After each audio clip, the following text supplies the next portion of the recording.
All right, hello everyone. We are live. My name is Reece Ringnald, author of Ringnald Crypto Mastery, one of the most ambitious and fastest growing cryptocurrency news and education sites on the web. I am joined here today with Bennett from Bitcoin Trading Practice. Bennett is a cryptocurrency day trader, but I'm going to let him do the introductions himself. I want to make a quick disclaimer here. Neither Bennett nor I are financial professionals.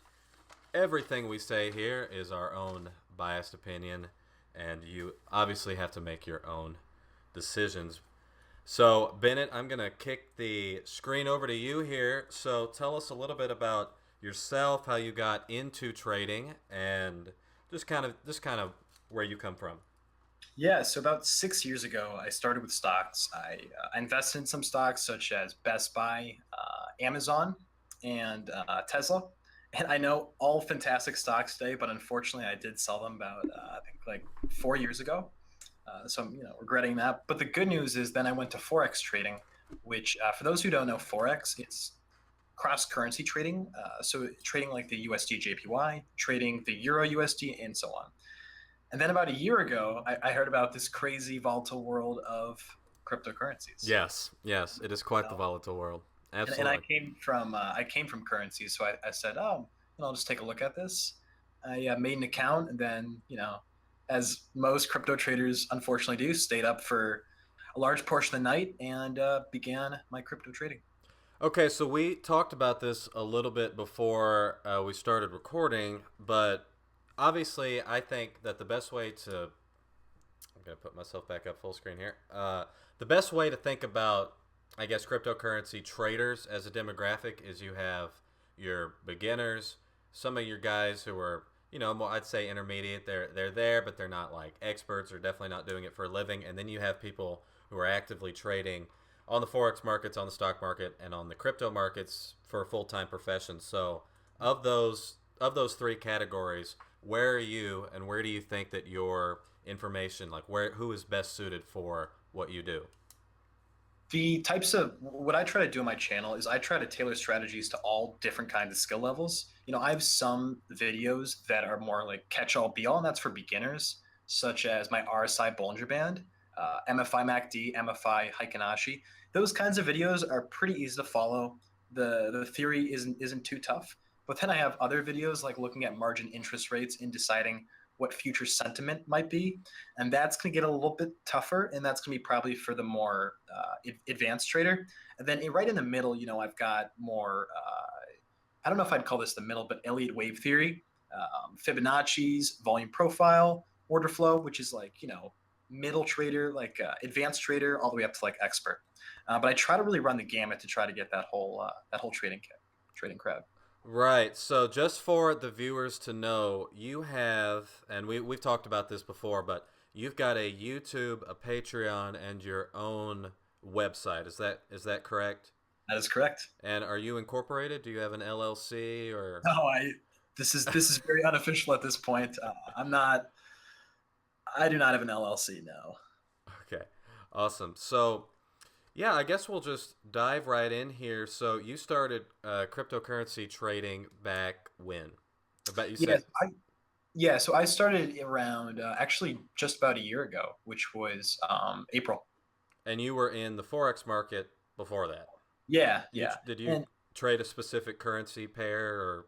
I just went for the majors. I went for the USD JPY, the Euro USD, and the AUD JPY when I was trading Forex. And I tried two different kinds of main strategies. I tried what I'd say 95% of what retail traders do in Forex, which is technical analysis using indicators such as RSI, MACD, and so on. And then I moved to sentiment. And this is what got me really interested in more of the psychology behind the market when I found this site called fxssi.com. And that site actually gives free Forex information for looking at position data on Owanda. So it gives you position data and it gives you where the orders are at within the order book from Owanda's exchange, which was really helpful. And so what drew you to crypto? Why did you decide, all right, I'm not really into forex anymore. Let's go with crypto. Was that an overnight decision or was it gradual? It was gradual. near the end of more, I wouldn't really say career, but near the end of my trading of forex, I found it pretty tough to make a profit, and the reason being was that in the forex market, there's a clear divide between retail and institution. For anyone who's traded forex before, you probably have seen this too. You have institutions such as the central banks, more mid-level banks, and then you also have institutions such as Goldman. Oh yeah, see, I forgot to mention this to you the other day, but I actually have interviewed two financial guys. So the second guy, those were the guys up at Decoin. I haven't put that interview up, but I did interview a guy who works for a market making firm in Chicago, and he told me all about how the have you seen that interview? I interviewed a market maker. I mean, he's not. No, no, I haven't seen that, but I would imagine I can imagine the things he would probably say about the forex market. Yeah, so he's pretty cynical about it because his Naturally. trading firm pays $1 million a year to be on the Chicago Board of Trade, and they've got their high frequency algorithms going, and I don't know how you could possibly squeeze out a profit as the little guy. I mean, you got to be really good at what you do because those guys are getting a very very very small fraction of the commission than what you're paying in and out, and then they've got a whole team of programmers working on high frequency algorithms, and you're just one guy. So, Exactly. And that's why I moved from forex to crypto, the more wild west kind of market and higher volatility as well. Uh, the also another added benefit that I think a lot of people don't talk about with crypto is the tools you have available for free. I have access to sentiment. I have access to free order flow data. I have access to, I mean, it's paid, oh, but tensor charts, yeah. yeah. So these kinds of tools are you. I would say 99% of the time you can't find these kinds of things for free when you're trading stocks.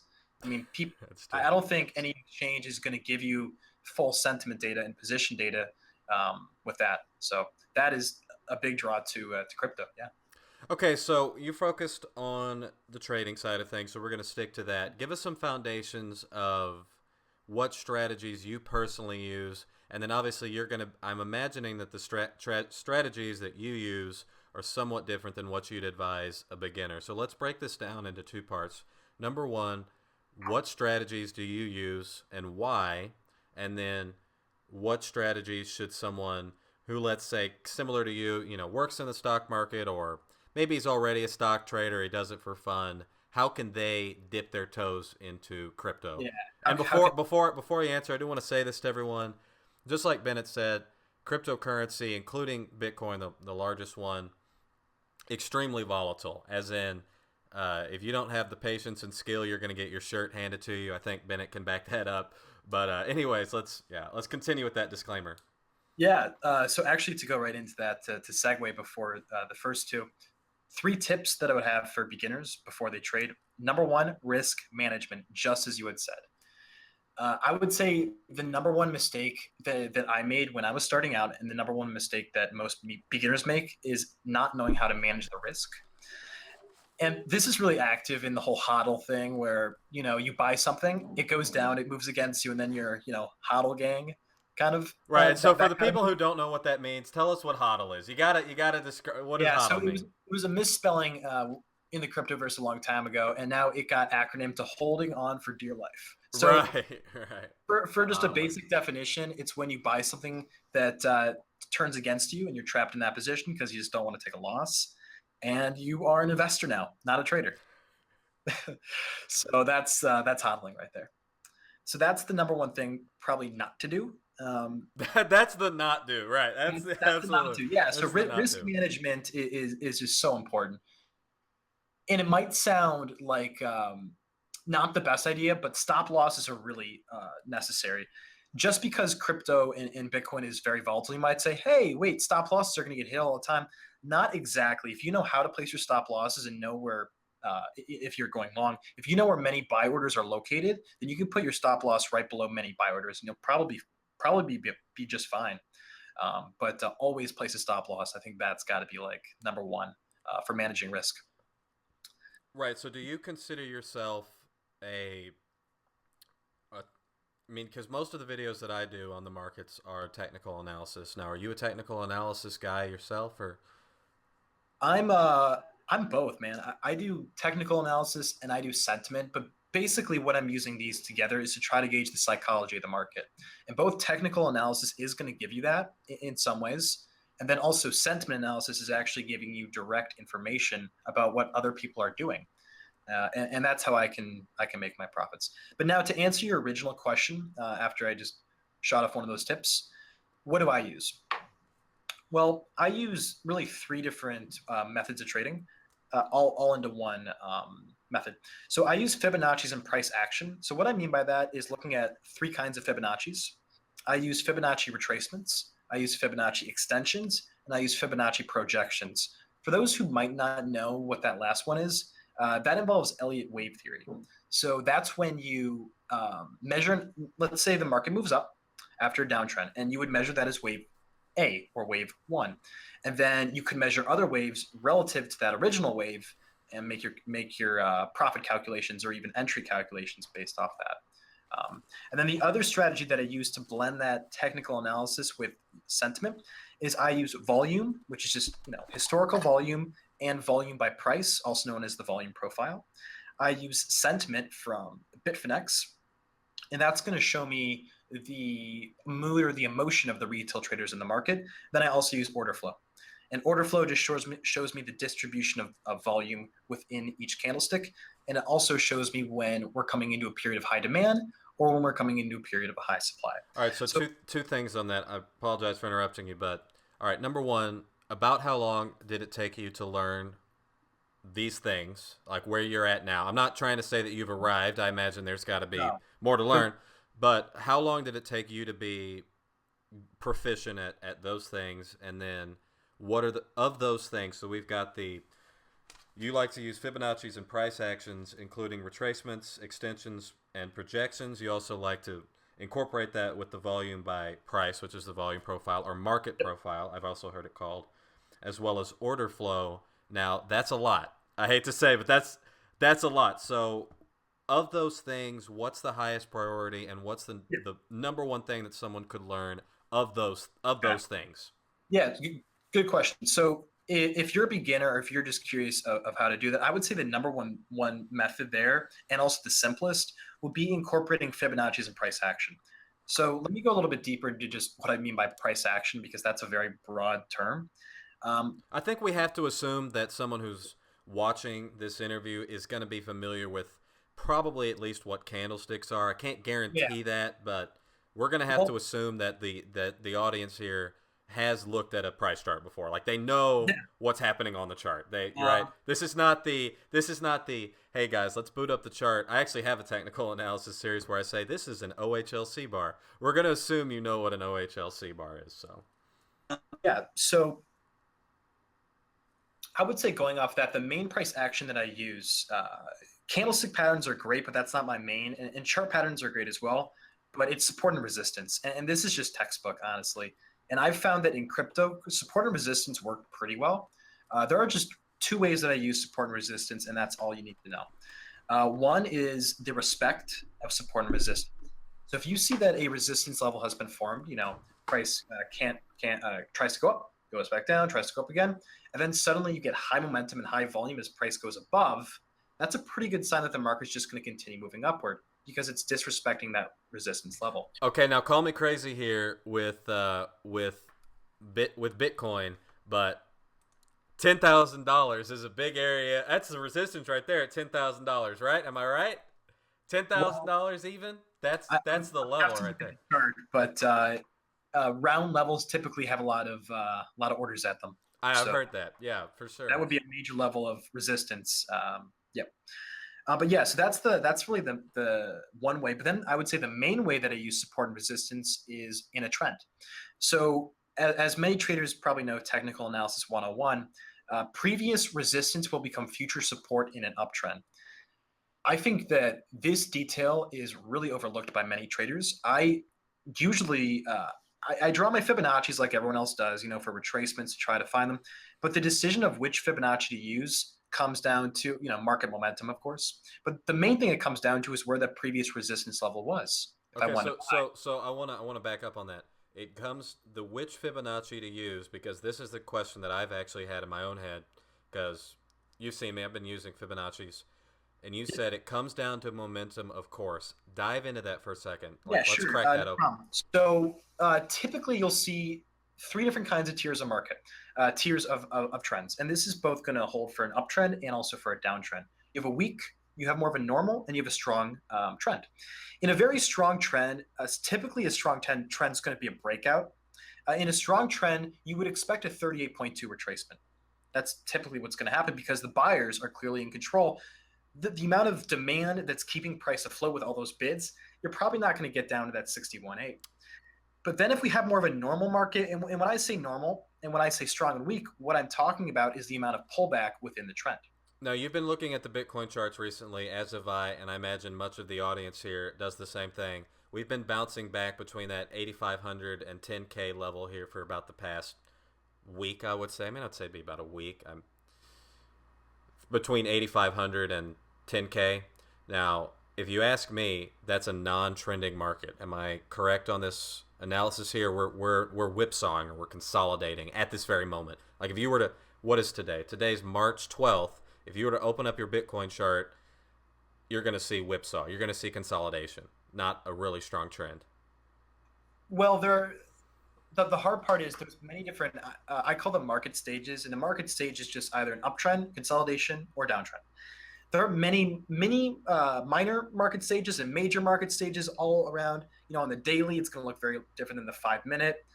I would say right now on the daily, more macro, like you had said for the past week, we are in this kind of strange consolidation slash bearish retracement period that I'm expecting for my own analysis to go to around the 61.8 of the previous uptrend. But yeah, but I think we are in some consolidation currently with the market. Okay, so most of the people who watch this interview are not day traders. I think we both know that because very few people are day traders. And my question for you is, how can you take the knowledge from Bitcoin trading practice and your website and your YouTube and what we just talked about, and is it applicable to a swing trader or buy and hold investor?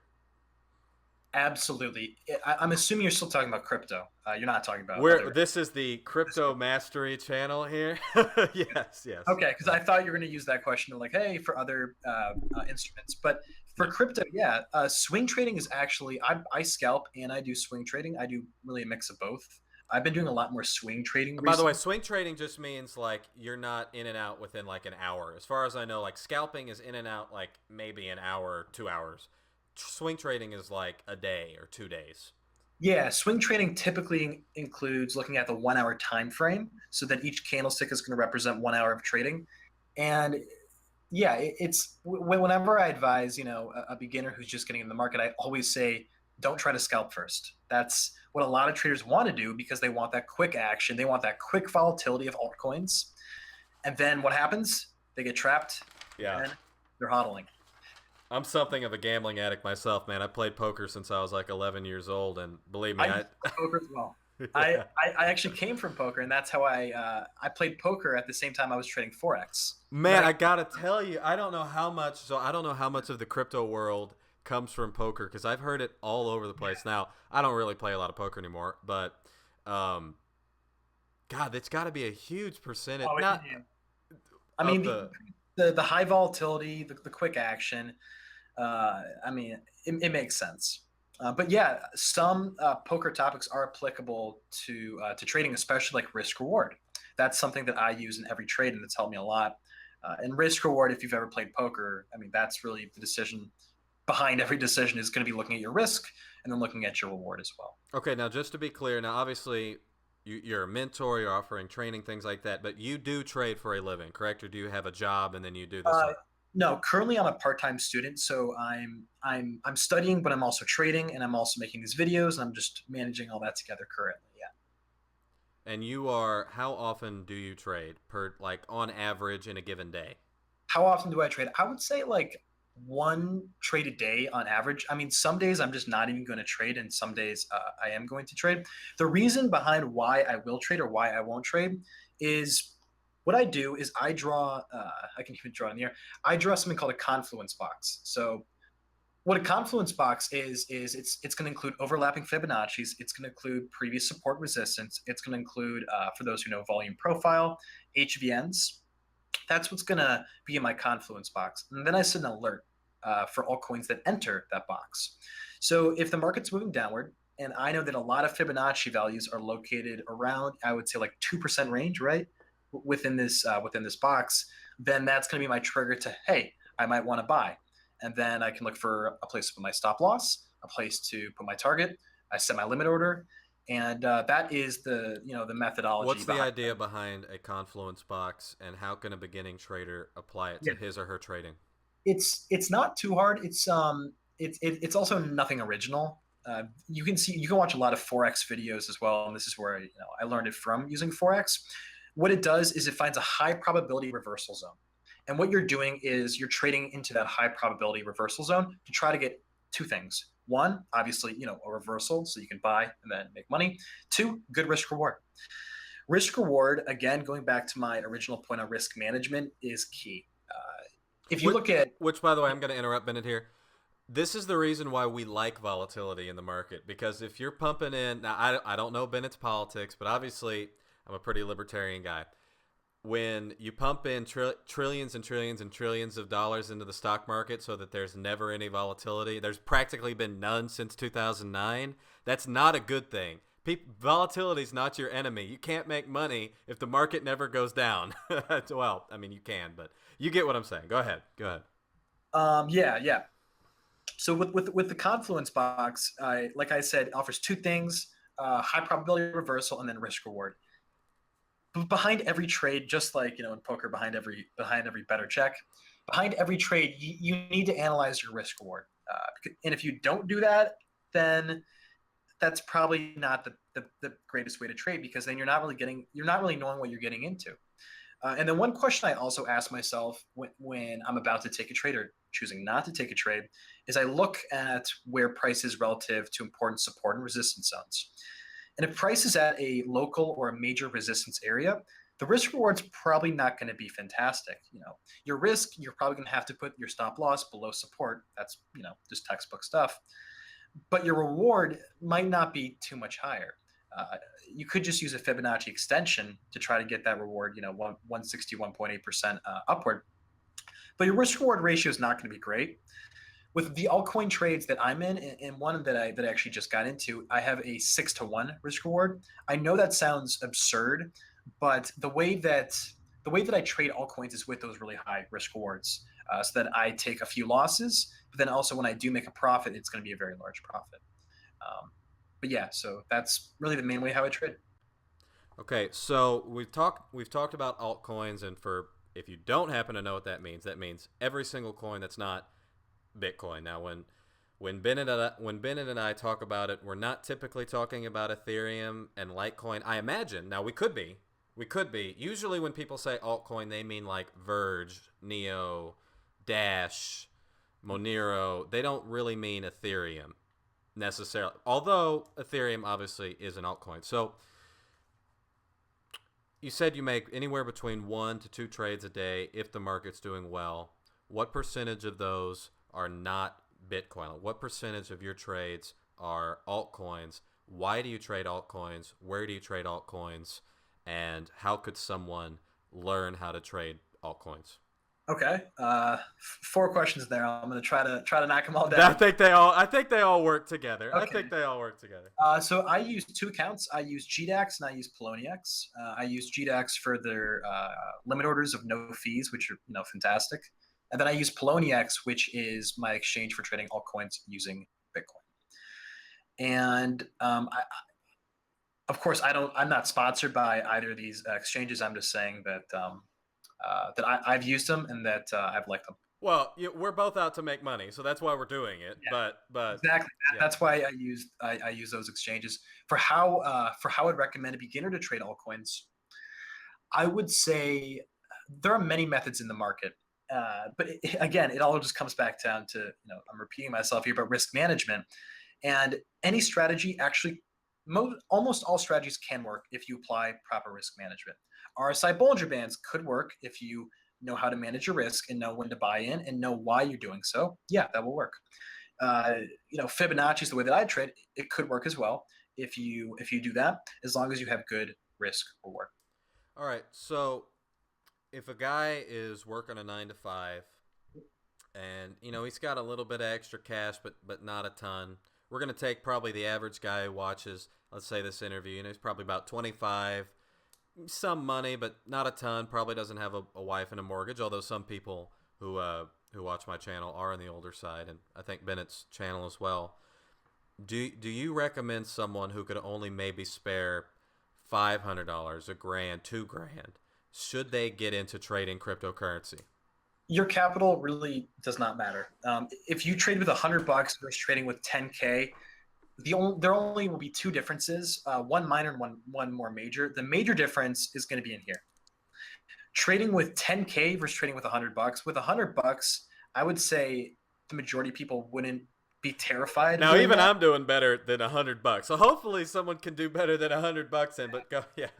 But yeah, and then I would say if someone's trading for like something like half their bank account, and let's say they're trading with 10K, then their emotions are going to be running amok. They're going to be very emotional when they enter and exit, naturally, because they're scared of taking a big loss, and that could come into two things. One, that could come into cutting trades off way too early, or be worse, hodling and just being trapped in Yeah, positions. you learn this in the poker world.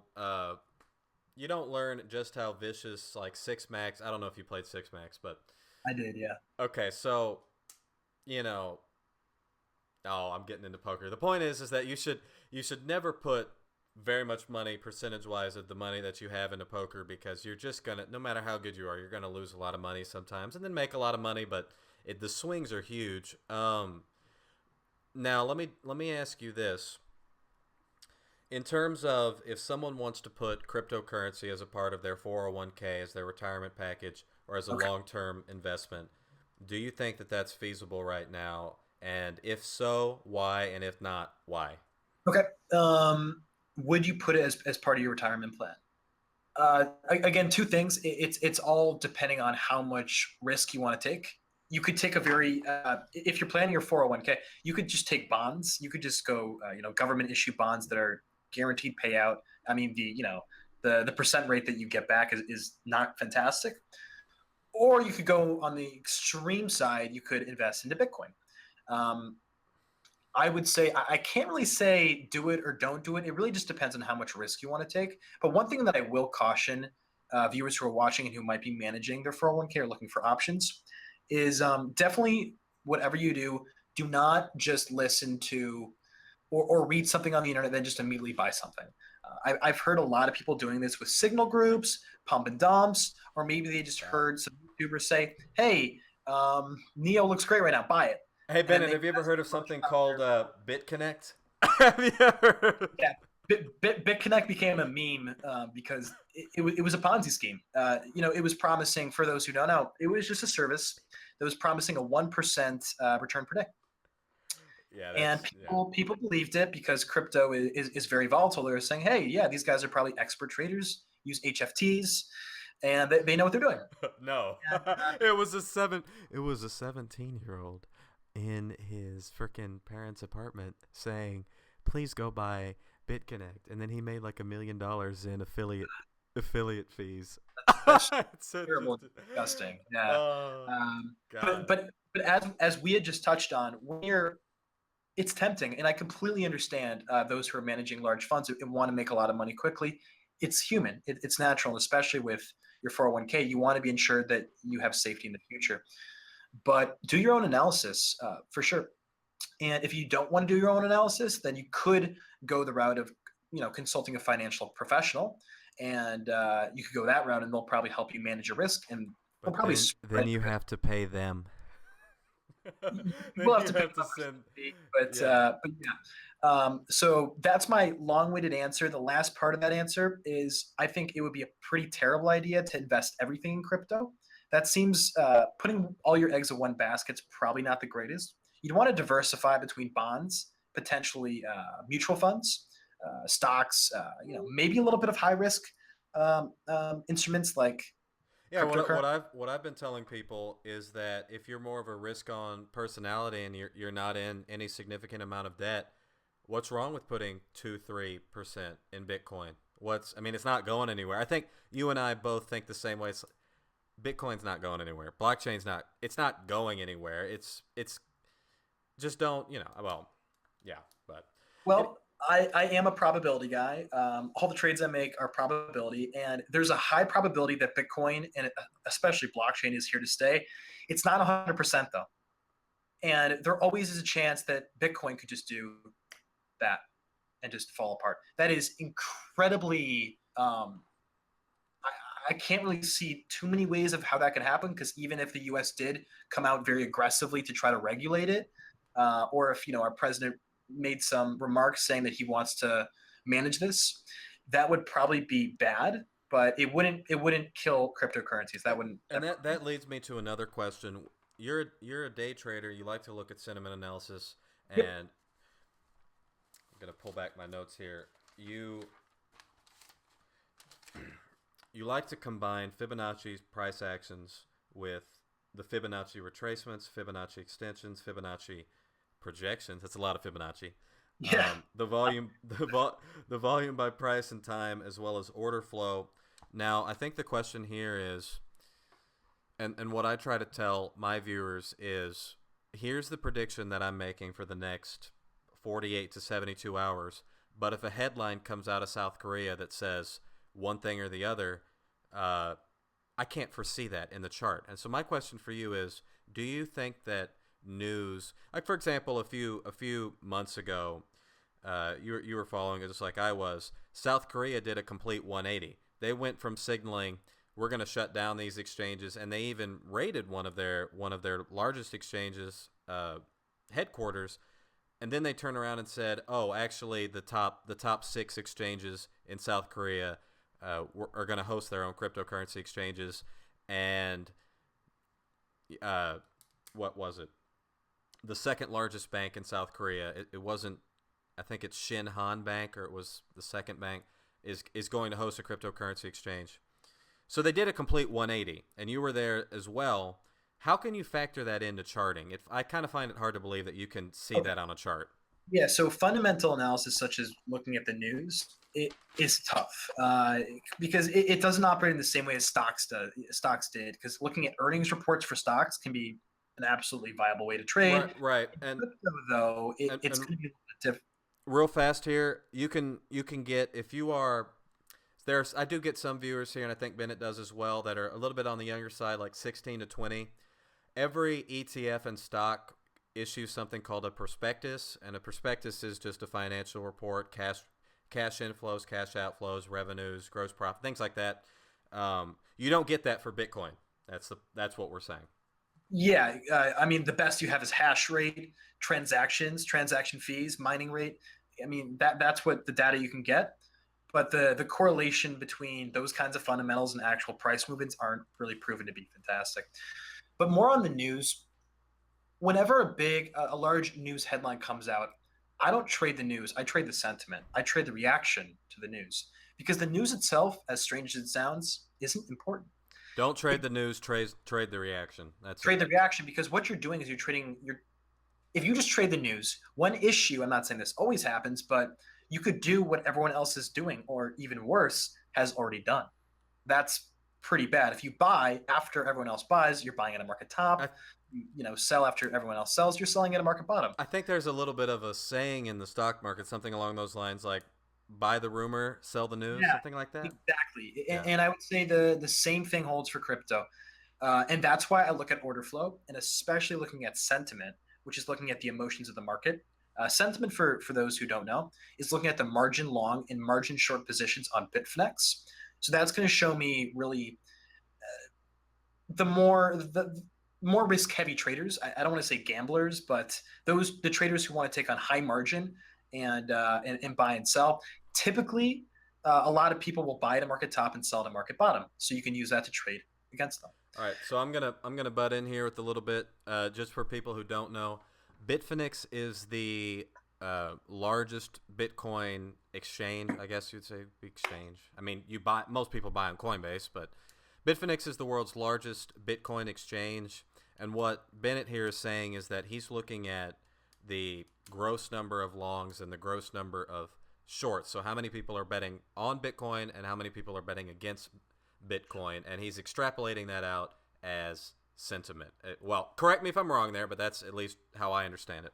Yeah, so you're just looking at the rates of margin, and just a quick overview of how that works. There are lenders, and then there are those who take on the margin. Now, So there are how people. often does this happen? Because you can't actually short Bitcoin like you can short a stock. I mean, you can't. Well, you could short Bitcoin, but you have to use margin. Um, to do that, what you would do is you would borrow USD, or you would borrow Euro. I mean, if you're in Europe, you borrow USD, and that would be called USD funding. You pay an interest rate. Typically, it's really small, and then you short. Now, how often does this happen though? Because what you just said, I can't imagine. I did not know that you could do this with Bitcoin until in one of your videos you said you can do this. So how often does this happen, and how much of an impact does Yeah. shorting Bitcoin? Now, I interviewed my friend over at the trading at the market making firm, and but that's a little bit different. That's shorting. Well, that's going long or shorting Bitcoin futures. We are talking about going long or shorting Bitcoin spot. To be very specific here. Now, my question is: obviously, we both know that uh, major market players, just like the guy, my buddy I interviewed in Chicago, are going long and shorting the futures. But how often does shorting the spot actually happen?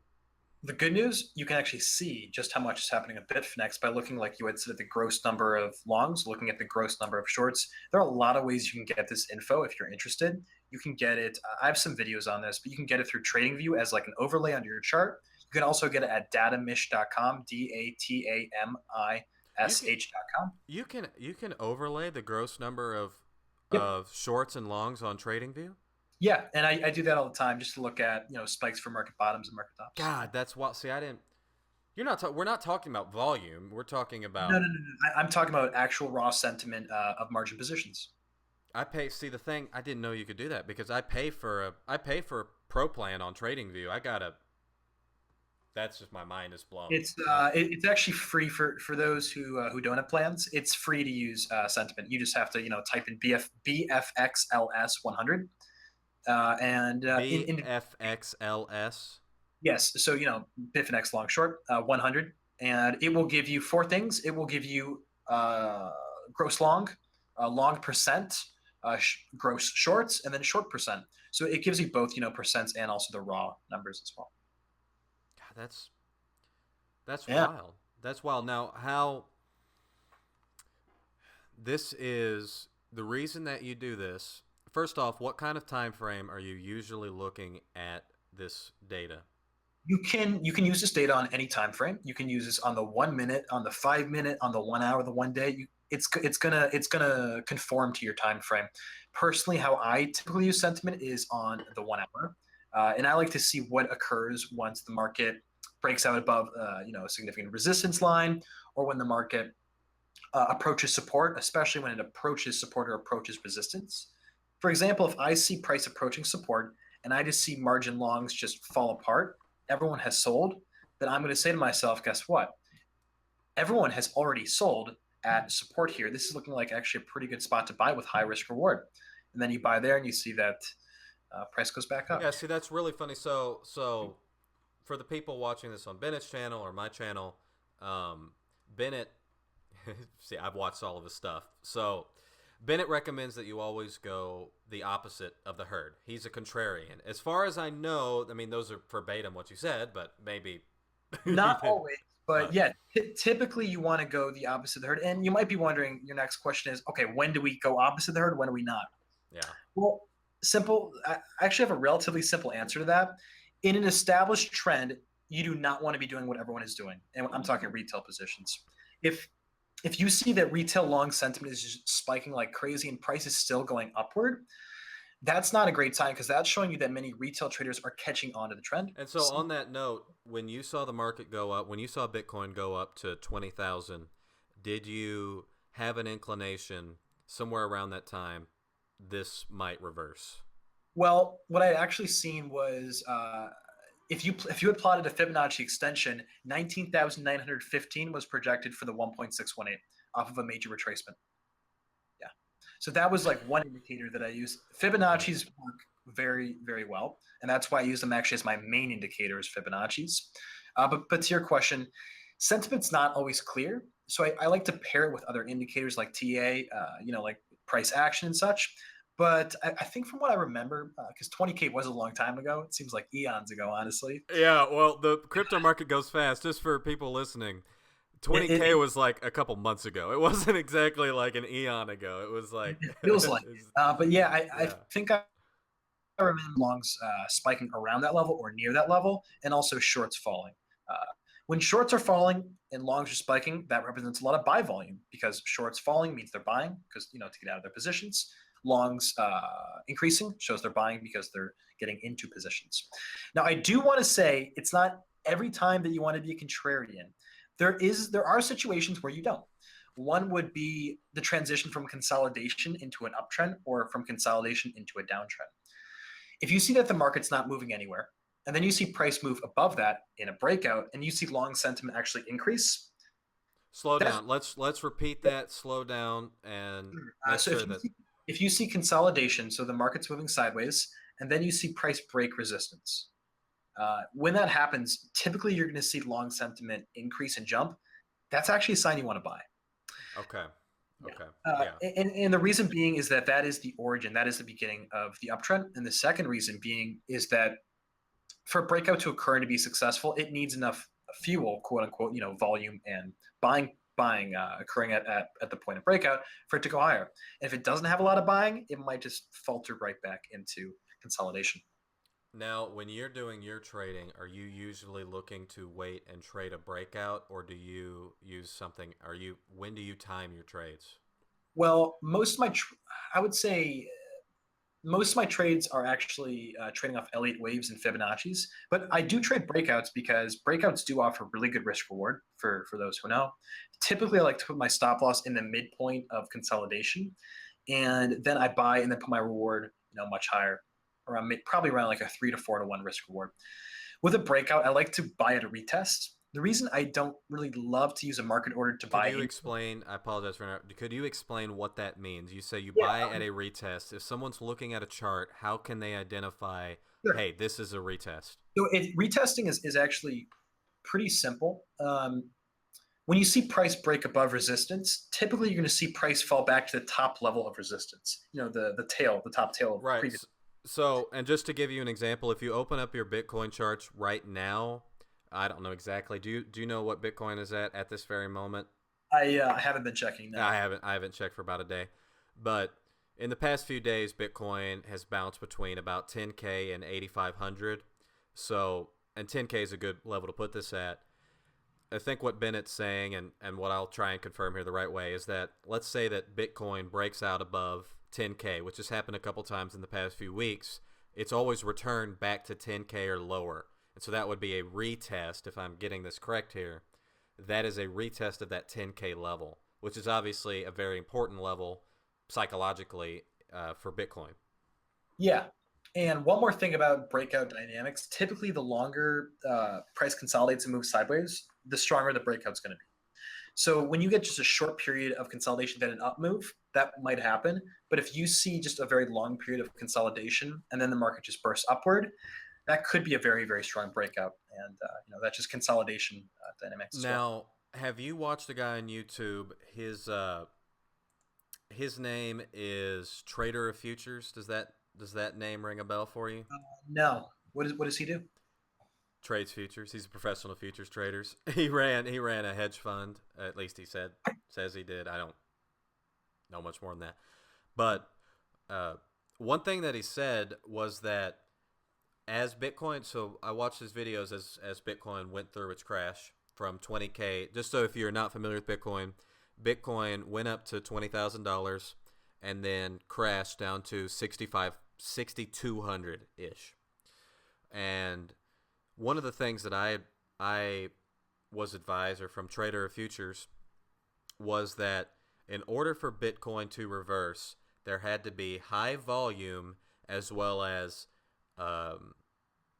price had to move quickly. So as in, there couldn't just be high volume with consolidation because that was just making a new level for a leg down. At least according to what he said, it was just a new level for price to go down. In order for price to be a reversal and not a consolidation for another leg in the trend direction, price has to reverse quickly. Would Yeah, you agree with that, or? I would absolutely 100% agree with what he said, because what he's talking about is momentum. If you see high momentum, high volume, then there's probably a lot of demand behind that move. So if the market's just shooting right upward, let's say on the daily, with very small tails, then that's showing me that a lot of buying is happening, and a lot of the increase in price is showing that a high amount of demand is there. High volume is going to tell me that a lot of transactions are occurring. Potentially big players are getting in. That's thumbs up if Bitcoin's going up, and then big players get in and not retail. And then the momentum is going to show you breaking important resistance areas as well, that could be there in the future. And that goes back to what I said about disrespecting resistance levels and disrespecting support. When price bursts through a resistance level, typically that's going to mean that price is just going to continue in that direction. But, and as we've talked about, it's likely to retrace to that level, and that's where you make your. That's where I buy. Okay. Yeah, I would say I have a good amount of trades off retests of the top level of resistance. Okay. All right. Good. So what we've got thus far is you started about a year ago. You came from the forex markets. Your big three tips, and I'm gonna back up Bennett here, just personally, even though disclaimer, right? We're not offering financial advice, but for anyone trading cryptocurrency, forex, anything like that matter, risk management, or as in the gambling world, bankroll management is number one. You should never, ever, ever bet more, because listen, even the stock market, even buying an ETF is still betting. You might not be putting it on the craps table, but it's still betting. Um, right. So you focus. You do a combination of fibs and price actions with retracements, extensions, and projections. That's your base. You like to look at the volume by price and time, as well as order flow. Combine that with order flow is sentiment. Uh, Actually, order flow and sentiment are two different things. So order flow is looking at a site called tensorcharts.com, and that's going to show me. Usually, you just get volume. Like, oh, this many transactions occurred. What order flow shows you is it shows you how many transactions occurred at actually each price level, which sounds like volume profile, but it's a little bit more in depth. So tensorcharts.com is really great for looking at order flow. Those blue lines, that's what it is, isn't it? Yeah, exactly. It's the blue lines. But the Yeah, blue lines, as far as I know, that doesn't show you a number. It just shows you a relative, like. I thought you were referring to the site. The blue lines actually shows you how many bids or offers there are. Does that make sense? Yeah, so So we're talking about tensorcharts.com. If you go over to Bitcoin Trading Challenge on YouTube, he's got some instructional videos on tensor charts. It's an it's another like trading view type site. But there are these blue lines that can show you where large orders have gone. yeah, That's yeah. So and a really nice tool of that, because a lot of places are going to give But you. by the way, we're not. I don't know. Are you affiliated with Tensor Charts? I'm No, not as at this time, and neither has Bennett. It's just a site that we've both used. yeah. But what I was saying is cancellations of big orders are actually pretty important, and here's why. Well, if you have a large order at a certain price, a very large order, I'm not saying that'll always be spoofing. And for those who don't know, spoofing is artificially moving up price without even buying or selling. So what you can do, and what bots can do, is they can put a high amount of bids right near the price, but they will never actually fill. And that's going to cause traders to panic and buy, so that those guys can actually sell at a better price. That is spoofing. The opposite of spoofing is, some bots actually do want to get some orders filled. To do so, there's something called hidden levels of support and hidden levels of resistance when we're talking about order flow. If you see that a large order was canceled and never filled, if an order was filled, you'll just see price go through that blue line that you're talking about.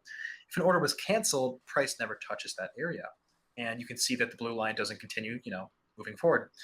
That could form some powerful support or powerful resistance in the future, because what might happen is price is going to go down. let's say we have a large bid wall that got canceled here.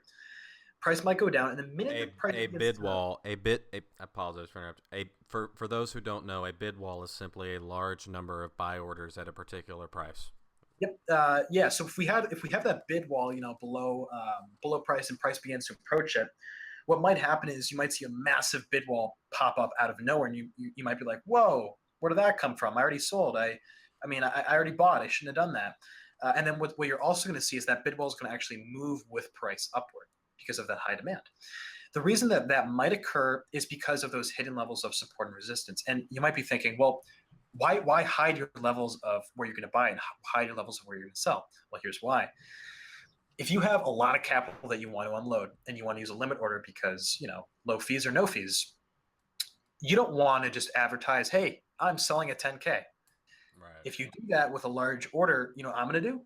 I'm going to sell $1 right below you. I'm going And, to sell at 9,999. and so this is really funny. What's been happening very recently, if you're following cryptocurrency news, is that one of the head guys from Mount Gox, which was the largest Bitcoin exchange between 2012 and 2014. It crashed in 2014 or went bankrupt. Yeah, I don't know a lot about Mt. Gox, but I know about the 400 million worth of BTC that apparently they own. Which Yeah, so they still own it. They own 400. Did you say million?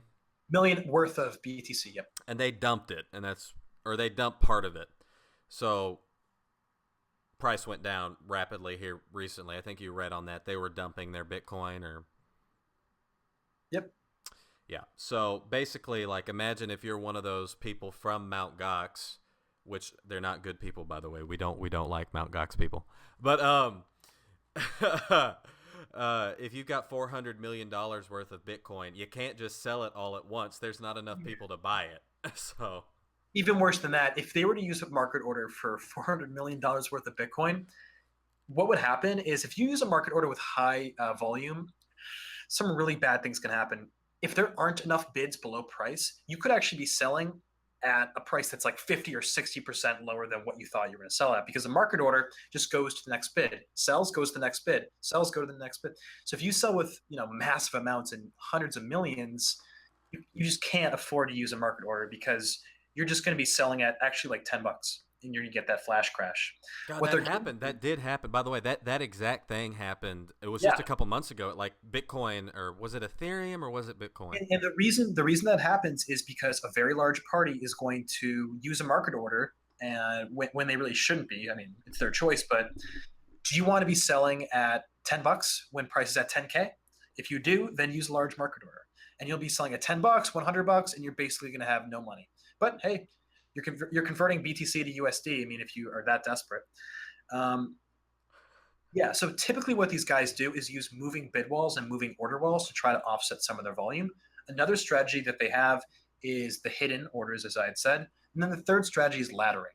So they're going to ladder their orders throughout price and kind of just make them slowly disappear as people, Right. And so if you're one of those people who's watched Bennett's, if you're like me and you've watched all of Bennett's stuff, the reason why, if you know what market profile, if you watch them, I talk about volume profile in practically every one of my videos now. I love it. Basically, when you get these price areas, so with Bitcoin, one of the higher volume areas is between 9,600 and 9,800. And Okay. what Bennett's talking about is that if you're a large, like the guy interviewed, like a market maker, and you've got 10 million, $20 million worth of Bitcoin, which usually you just say contracts, right? You got $20 million worth of contracts. You're not a small player at that point. Like, you can't just go in and put in an order and it's going to get filled where you want. Like you and I, the retail investor. That's not how it works. They are forced to onload and offload their contracts within that specific range. Otherwise, like Bennett was saying, they're going to seriously destabilize the market, and they don't want to do that. So, Well, not just destabilizing the market, they're going to be selling at terrible levels or buying at terrible levels too. And that's going to definitely have a loss for the firm or the institution. now, the reason why we've talked about this, I talked about this with the market maker, but The reason why Bitcoin went up to 20,000 was not because all of these retail investors were buying Bitcoin at 17,000, 18,000. They weren't, no. Very little volume occurred between 18,000 and 20,000. You looked at your, right? Those were mostly the little guys. Anyways, so you got $1,000. You're getting on there. You're looking to trade. You're looking to trade cryptocurrency. Very simple question here. Do you trade Bitcoin or altcoins first as a beginner? You absolutely go USD pairs. When I say altcoin and when I say USD pairs, let me clarify that. Altcoins is going to be coins. These kinds of altcoins will be BTC altcoins. So trading like EOS, BTC, XRP, BTC. Probably you do not want to try to do that if you're beginning. If you are beginning, just trade BTC, USD, FUSD, and probably LTC USD. Just get a firm grip on those. Notice patterns that you see, try to make plays off support and resistance or Fibonacci support and resistance. And if you're making a profit, then yeah, you can begin to expand to other markets as well. But that's where you'd start. Okay. Now, what has been your, I don't know if you've got Excel sheets or things like that. What has been your average return for your trades? What's your average return per trade, your ROI? Well, if you want to say it, I mean, you don't have to say it. No, I don't actually calculate my ROI. I have a trading journal instead where I talk about the decisions I make, whether it was a good or a bad decision, and I include pictures and charts in why I made my decision making. Recently, my return on investment's been pretty good, but before it wasn't fantastic. Recently, yesterday I had a loss of 3%.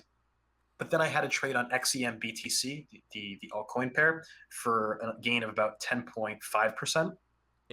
That was an intraday trade? It was a trade I think that lasts about 2 days. And so yeah, it's like kind of almost intraday. And then I also had a XRP BTC trade that I think was 8.6 something percent. So that sounds great, but here's the thing.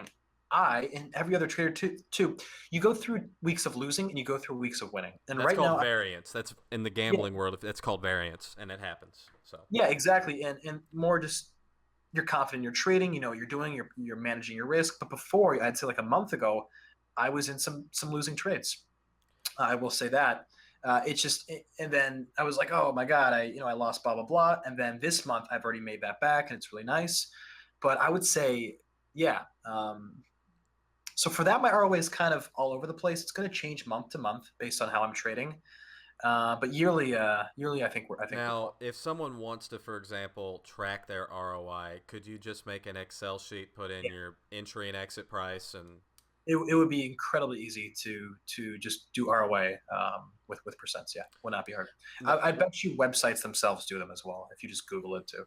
So okay, so when you came in as a beginner, were you mostly winning, mostly losing, or what I'm trying to see here? You're a guy coming in with maybe I'm just gonna say $1,000, but some people are gonna have like $5 or $10,000 that they want to trade with.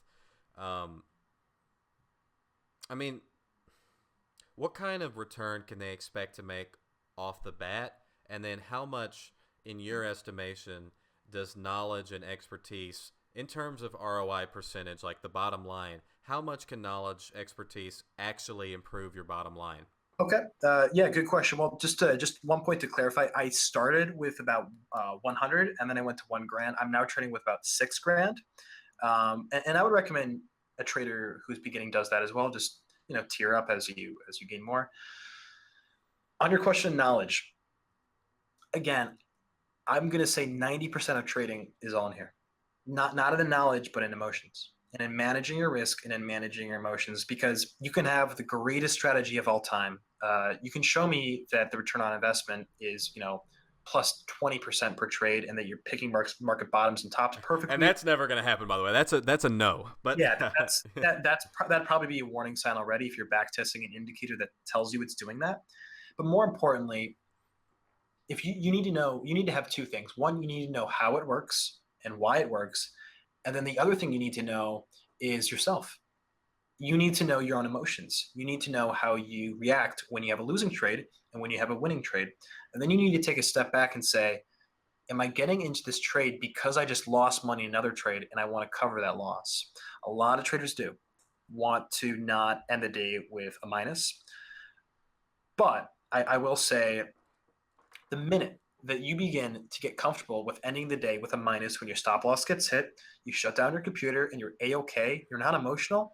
You go grab a beer, just go grab a bite to eat, and do something else. That's actually when you're going to be successful. You come back the day after, and to be even more successful, you come back the day after, not the day of, because your emotions might be high, and you review the trade and you look at possible mistakes. Potentially, you might not even have made a mistake. You might have just had some seller who sold a lot of crypto all at once, and that hit your stop loss, and there's nothing you can do about it. Move on. A-okay. And then you're going to enter more trades based on your previous trades as well. And you'll also have a fresh head as well, where you're not going to be thinking, I need to make that plus 7% I lost yesterday because I don't want to be trading at a loss. That's terrible. If you have that mindset, that is the mindset that I used to have about, I'd say, half a year ago. It's completely rational, completely normal. But when you get comfortable with losing, that's when you'll actually find yourself not losing as much. And that's pretty cool.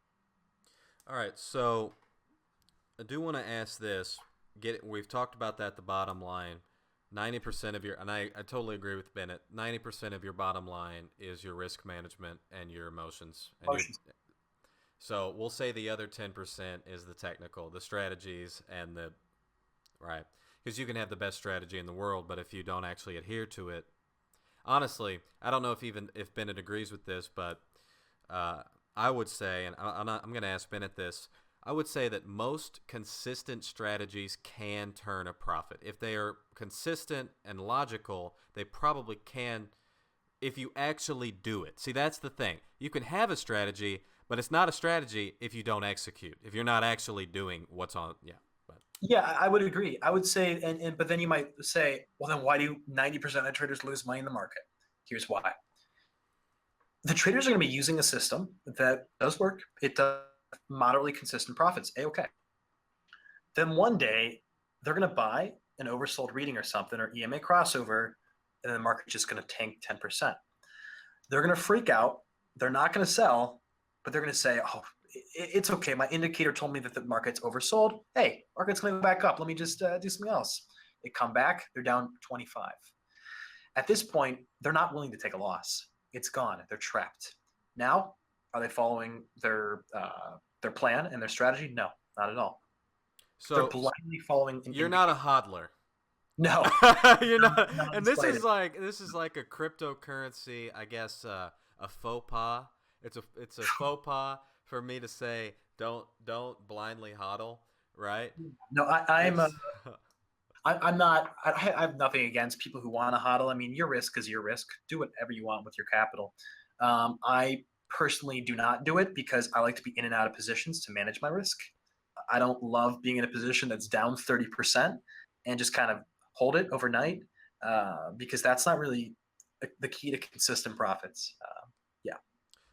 Now, has most of your success come from a small percentage of your trades doing very well, or a a distribution that's kind of more evenly balanced across your aggregate number of trades? What can a trader expect in terms of where his or her actual money comes from? I would actually say I know I did mention that like I had a 10%, 8.77, but more consistent than a few very large trades. But that's just the way that I personally trade. I don't like to take on amounts of risk that are, being in trade that's like plus like 25%. I know it sounds good to get that kind of gain, but you're gonna have to risk more to risk reward levels. You're gonna be risking more to get that percent return. One thing you can do though, and that I've been doing a lot more recently, is moving up your stop loss. And I know that a lot of traders like to do this as well. So basically, all that means is, let's say you get into a trade that's up 5%, you can just put your stop loss above the most recent, level of support. I mean, Can you put on a trailing stop loss for cryptocurrency? Or I don't think you yeah, can do it on GDAX, or can. you can't do it on the major exchanges, but on my Discord, some people were talking about how they were using a trailing on I think other exchanges, potentially like BitMEX. But yeah, some do. Personally, even if I have the option, I'd rather put my own stop loss than use like a trailing of like 4 or 5%, because I want to know exactly where my levels are so that I can check later and then I can review it. I'd rather not have an automated strategy doing that for me. All right. So, and would you say it's the same thing for the beginner? Try to, if let's say that you do an aggregate number of, so if you're doing 1 to 2 trades a day, we'll say, uh, 10 trades a week. So maybe 40 trades in a month, and of those 40 trades, you come out. We'll keep round numbers. You come out $1,000 on top on 40 trades, right? What you're saying and what you're offering for beginners is make 40 trades in a month and you come out $1,000 on top. It shouldn't just be that you lost on 39 but you made 10 grand on one trade. Like, you see what I'm saying? It should be more evenly distributed Well, across. I'm just saying what I do. I mean, I don't know. You guys can trade however you want. I like to take, like I said before, I like to trade. I like to take trades with really good risk reward, like 5 to 6 to 1. And that might sound like I'm one of those guys who takes a lot of small losses and then, has a few major gains. But more recently, that's just my maximum price target.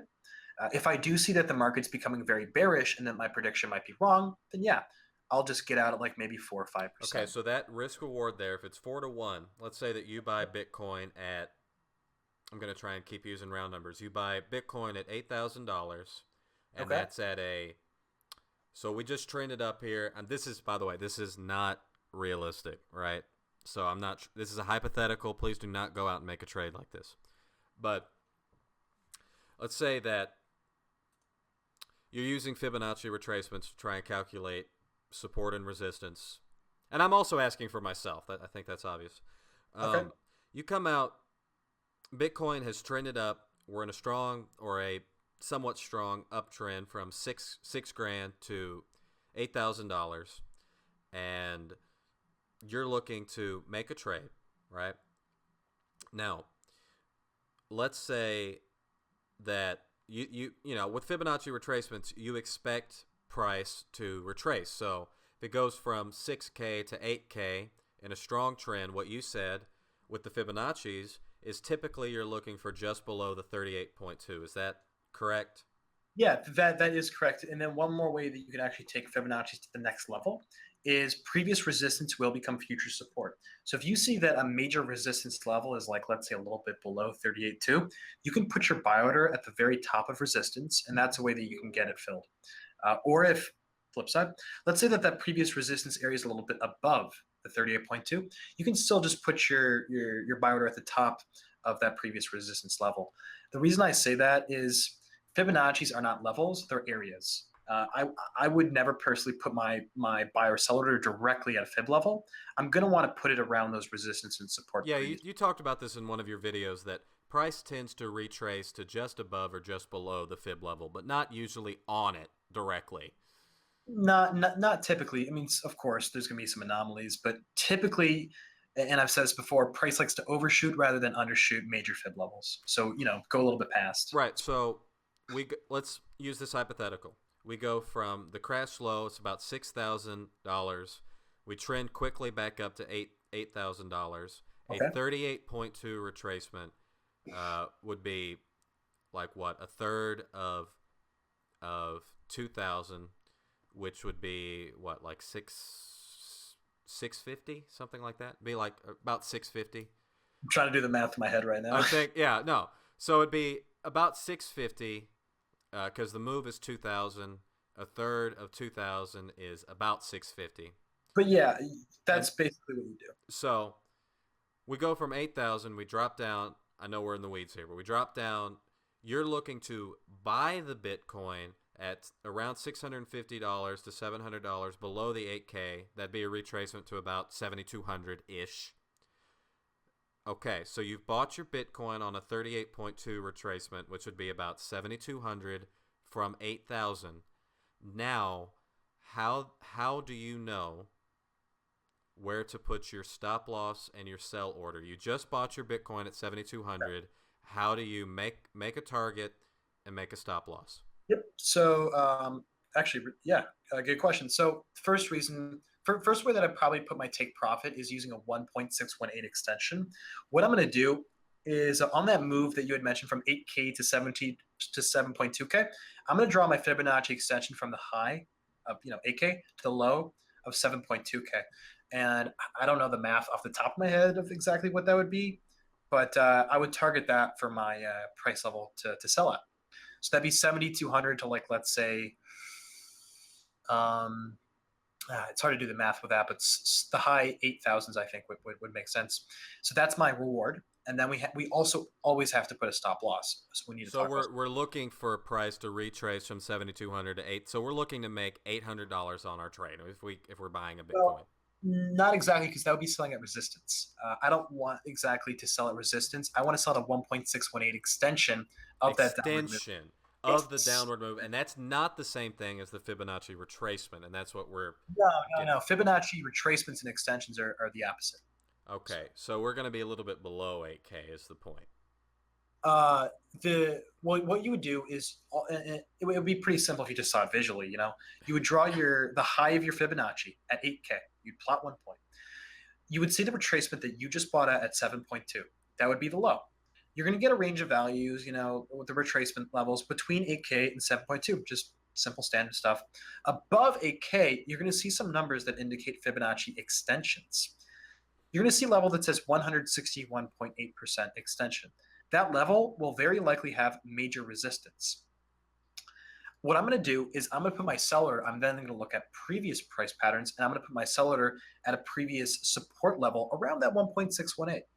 Which will be above 8K is the point. That'll be Yeah. Okay, yeah. It'll be well above 8K. Exactly.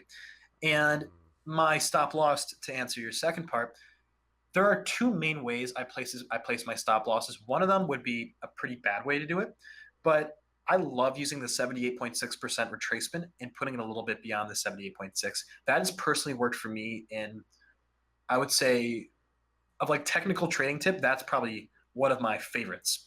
What I mean by that is if when you buy it at 61.8% retracement, or even in the short term, when you're buying it like a 38.2, and your risk won't be that big, you can put your stop loss a little bit below the 78.2. The reason why that works so well, 78.2% retracement represents the maximum retracement that the market's going to make if it's going to continue in a trend typically. So if the market does end up hitting your stop loss, that's actually fine, because the market's going to probably go to support or lower anyway. If it retraces that much, I mean, it's going to be at support. You could even buy and remember, we're not talking crazy talk here, because remember, Bitcoin went from 3K to 20K in like a few months. So this is not out of the realm of possibility. Yeah. Yeah. What I'm talking about is more short term, where really anything is possible. But that's typically my strategy for 78.6. Sorry, I think I was saying 78.2, 78.6. Now that entire, so we've got our price levels there, and I apologize, we don't have the chart up, obviously, but none of that really involved sentiment or order flow. So okay. Your foundation, if I have this right, your trading foundation and what you would recommend to beginners, you could pretty much do this with Fibonacci's alone. So here's what I do. I like to talk about bias and execution. Execution is where you're putting your buy and sellers. The question you would ask me, I don't know the sentiment. I don't know the order flow. So I just answered it based on execution. Right. Yeah. But in every trade I make that is on a USD pair, such as like BTC or FUSD or LTC USD, I almost always am going to take a look at order flow, sentiment, and volume. Just a quick glance just to see the bias. How can I gain a bias? Well, if I see longs are dropping out of the market, shorts are increasing, that's actually not a bad sign to buy if price is in a downtrend, right? So before because we're coming up here on an hour, so we're gonna boil this down to actionable tips for the viewers who are interested, because anyone watching this, more likely than not, they're gonna be interested in trading themselves. What's the foundation and what's the fine tuning? So are the Fibonacci's the foundation and the order flow the fine tuning, or are the order flow the foundation and the Fibonacci's the fine tuning? What's the priority and what's the minutia? I would say my main indicator is just price action Fibonacci's, like we had talked about. But I also look at bias, and like I had said, with any strategy, As a foundation or as a tuner, like I'm looking for the like this is the most important thing. This is like you're putting up your chart. What's number okay. one? What's the Well, concrete? there really is no like most important thing, but for me, the most important thing is price action. And price action, how you look at that, are the Fibonacci's. Yeah, and also previous support and resistance levels as well, and momentum. Yeah. Okay, and I totally agree with Bennett. Any indicator you use, or you can look at the candlestick chart and just see where support and resistance are. That's number one. And then you use your Fibonacci's in order to fine tune your support and resistance, if I have that right. And yeah, and future resistance And, levels. okay. Or, And now you've got what you have. You've got your past support and resistance. And this is just, you open up your Chrome browser. You're looking at your tensor charts or your trading view. And believe me, this is exactly how I think. I go, all right, number one, I'm just going to look at this chart. And I don't know if you agree with this, but like before you apply any indicator, just look at it. Just look at it. Just like, what do I see here? Where? Because support and resistance, I don't know about you, but if you give it like a 2-minute glance, you're gonna know. I mean, you're at least gonna know the like, oh, this is where price in if you're looking at an hour chart. So an hour chart with a few hundred bars, you're looking at like a 300 to 400 hours. It'd be a couple weeks, right, on a chart.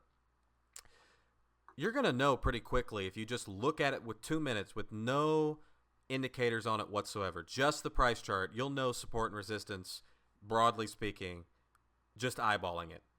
Would you agree with that? Or yeah, I would say yes. And then what do I do personally once I notice them? And this is important.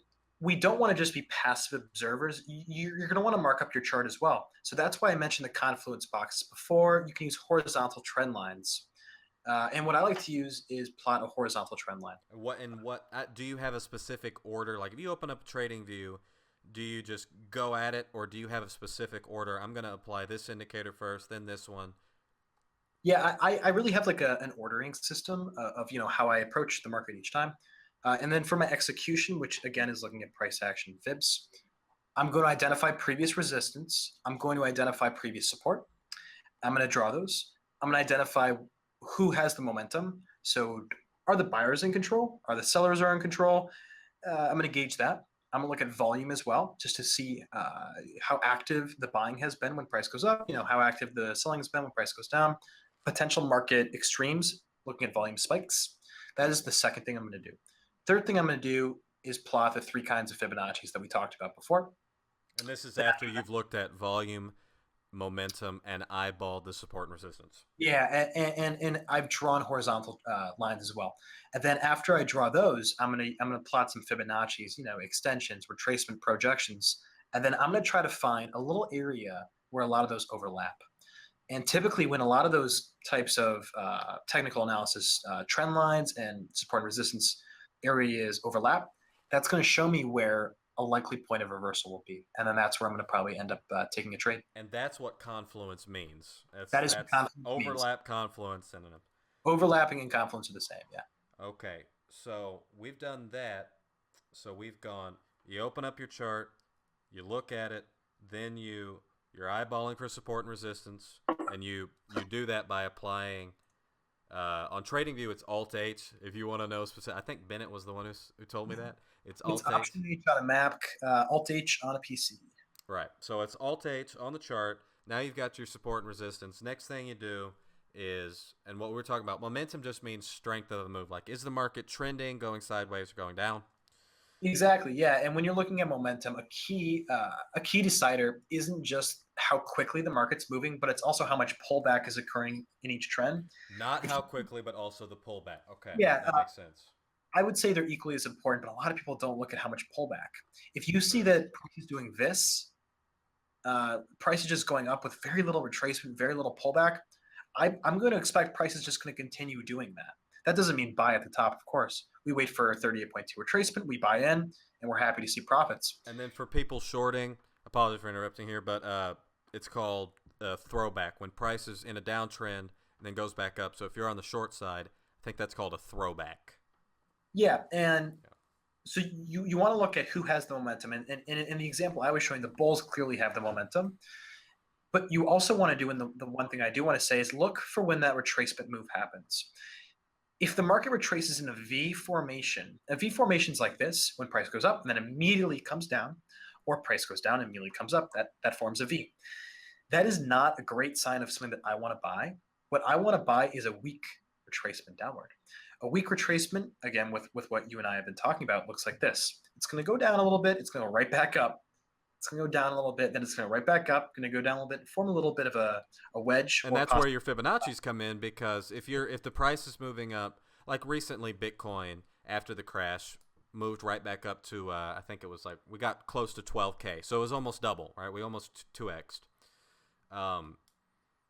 But it had some retracements along the way, and so typically that's where your Fibonacci's come in, because now, obviously during the crash, price was moving like a falling knife. I mean, it was just very like everyone was selling Bitcoin as fast as possible, hand over fist, until that 6,000, 6,200 level.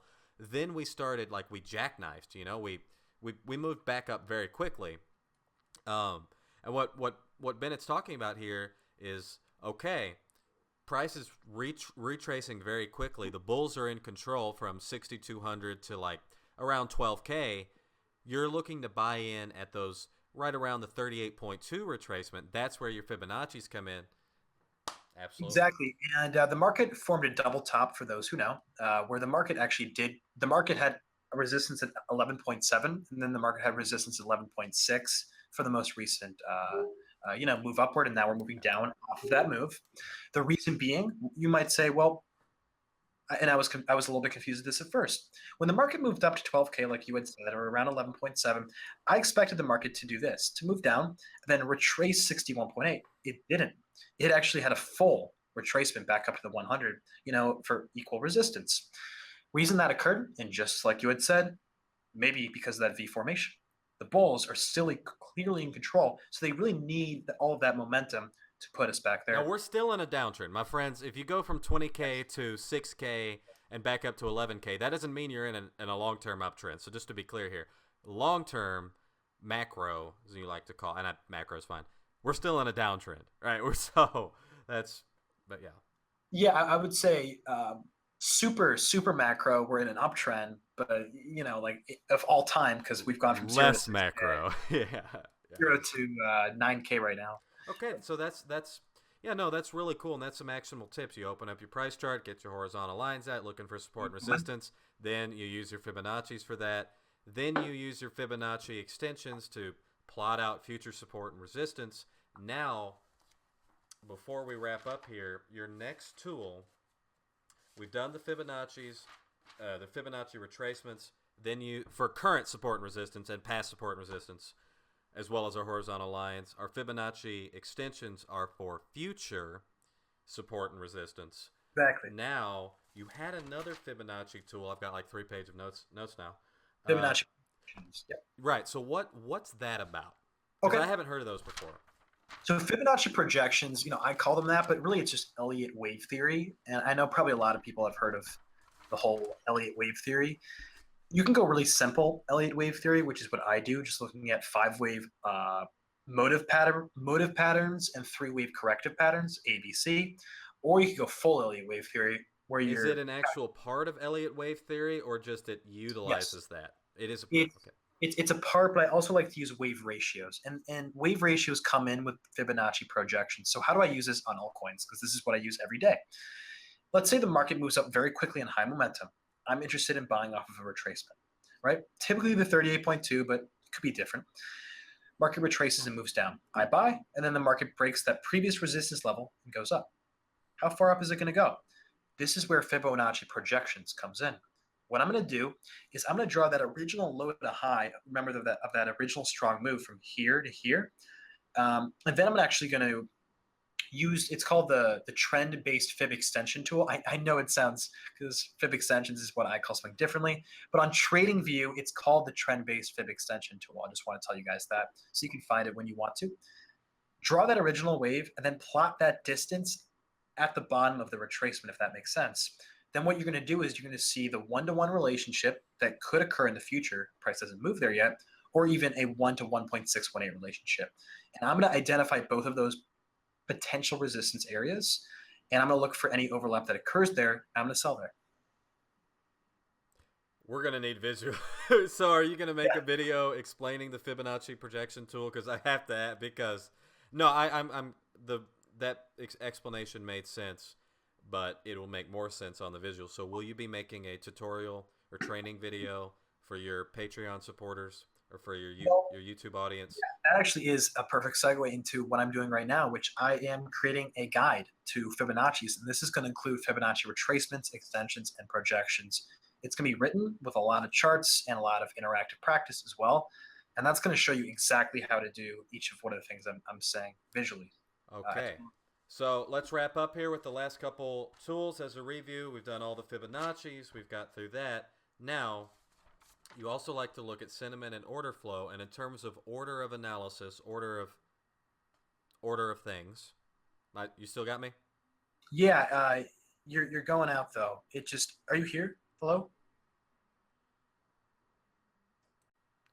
All right, so we're back here with Bennett from Bitcoin Trading Challenge. And the last thing we're going to do here for actionable tips is, well, we've gone through, when you open up your trading view chart for Bennett's strategy here, the number one thing you want to do, eyeball the chart for a minute, look for your support and resistance. That's what you're eyeballing for. Apply your horizontal lines to visually see where your support and resistance is. Then use your Fibonacci retracement tool to give a better, more defined gradient for support and resistance. Then you use your Fibonacci extensions and projections to see future support and resistance. And now, how do we incorporate, chronologically speaking, so we've got a checklist here for your trading, how do we incorporate your order and sentiment into the Bitcoin Trading Challenge trading strategy? So yeah, as I had said before, it's used for a bias. So if I see all these beautiful technical analysis things, I need to look at the sentiment. I need to look at what the crowd's thinking. I can't just use charts. That's how I trade. So that's why I turn to sentiment, order flow, and volume profile. Sentiment is going to tell me the mood, the emotion of the trend. So here's a good example. Let's say everything's lining up for a buy. I'm getting that beautiful 61.8 retracement, previous resistance, looks great. But long sentiment's just spiking like crazy. Everyone's already bought.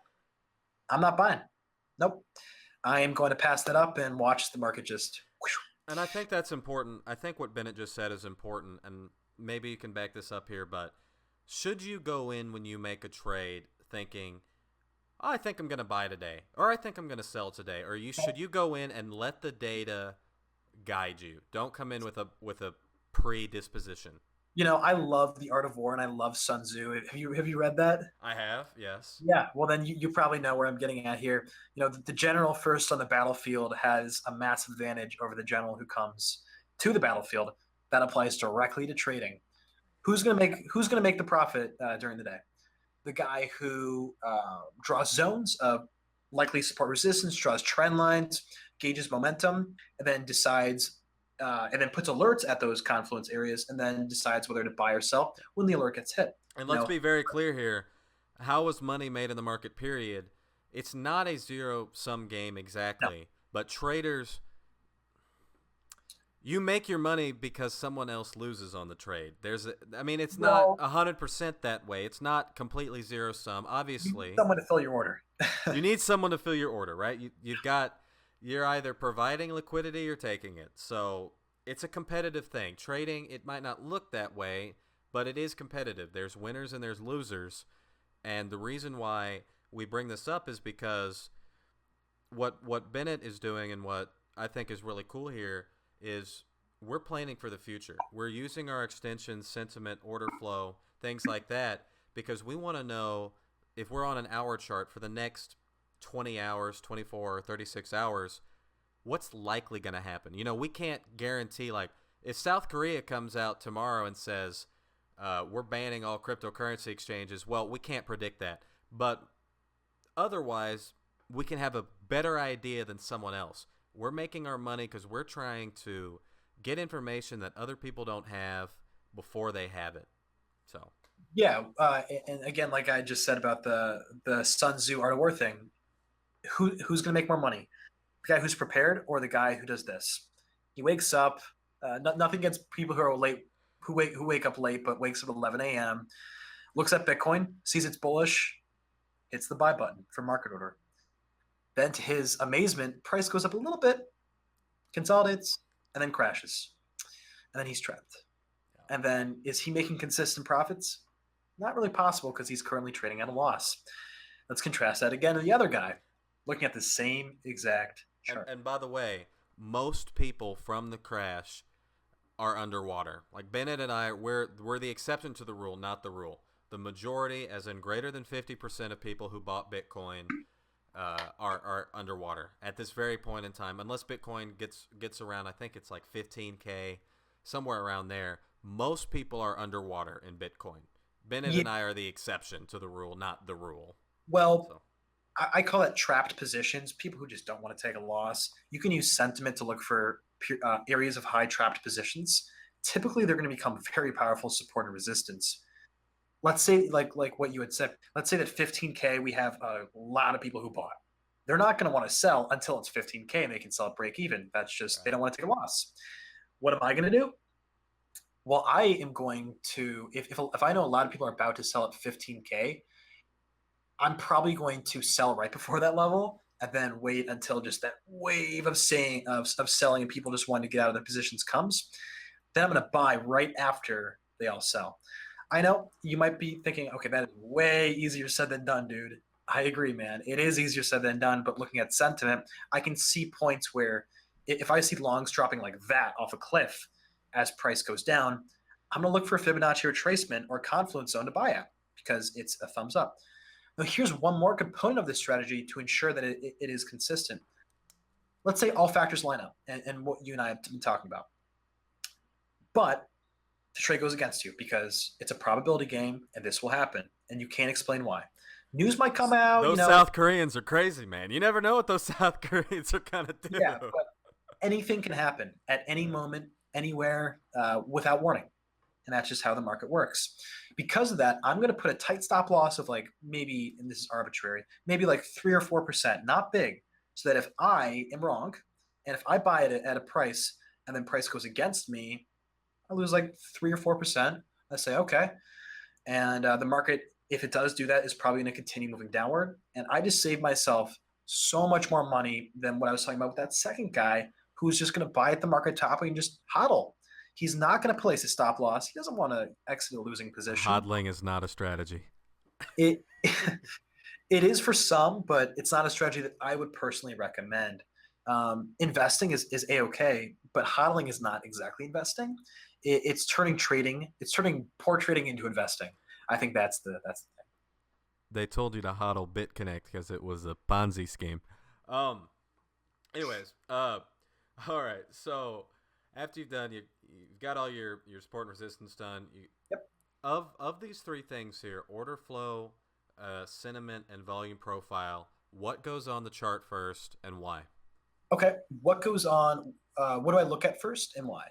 Of these three here, Yep. right? We're going to exclude everything else. We're assuming we've already charted that. Of order flow, sentiment, and volume profile, what's your order of Sentiment. Yeah, Sentiment. Okay. Yeah. Because sentiment's actually telling me real position data. Order flow is telling me volume data, advanced volume data, and advanced order data, of like hidden orders and what we talked about. Sentiment's showing me that raw margin trading. And again, I'm going to be a contrarian trader in an established trend. Uh, so I would say about 80 to 90% of the time we want to be doing what the opposite of most retail traders are doing. And then there are a few instances like breakouts that you want to be acting with them. And what we're talking about here, and the whole reason I do that is here's the goal of trading. You want to buy before everyone else buys, right?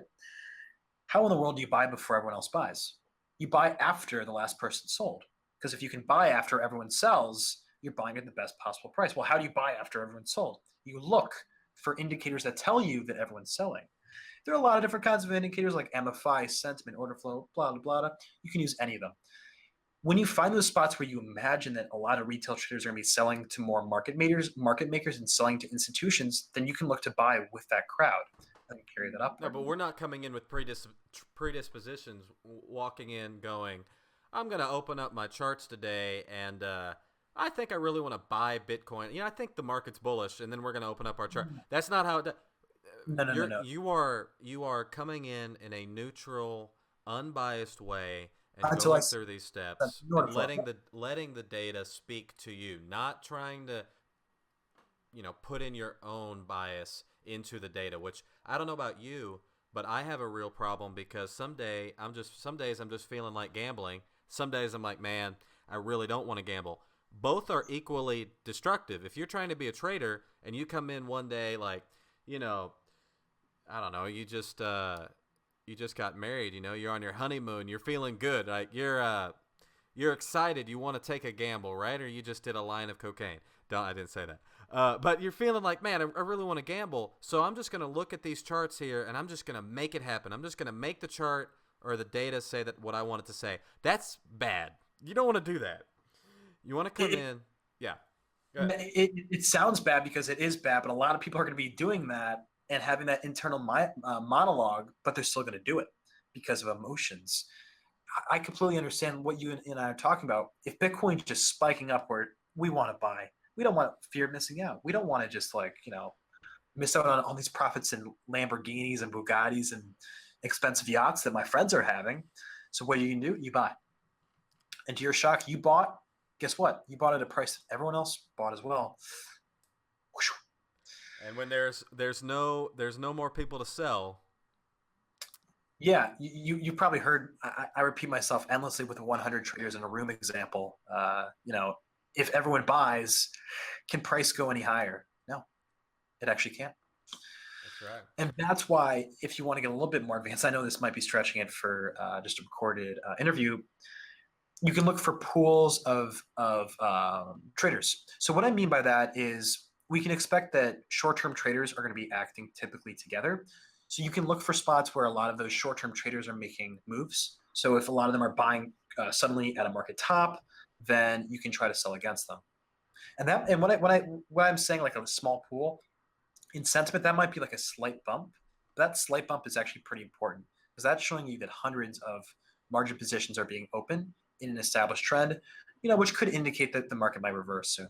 Okay, so of these three things here, of sentiment, order flow, and volume profiles, which has come after everything else, now sentiment is the first thing we look at. Now between order and volume profile, what's the next thing to go on the chart? They're both fantastic indicators, really, really great indicators. But I'm gonna have to give my hat to order flow.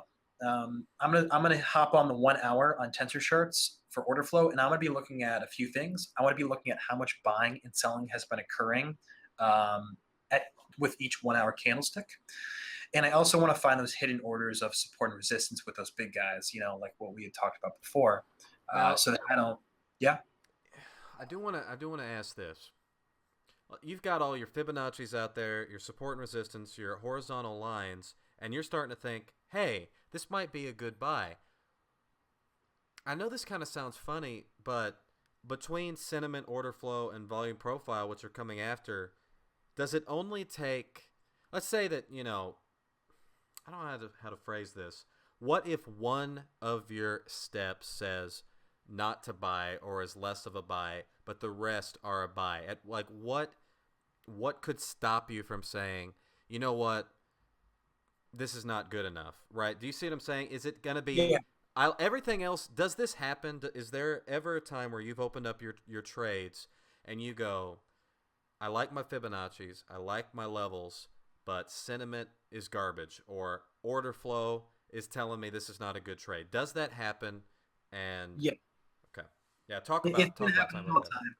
Yeah, your indicators aren't going to be like perfect all the time. And with your two examples that you had just told me, if order flow is terrible, then all that means that I'm gonna have to do is not buy immediately and put my limit order for a much So lower that's a price. temporal thing. So order flow is going to be your timing. It's a temporal. Or, Okay. order flow is pretty temporary. It's timing the market and timing the order book.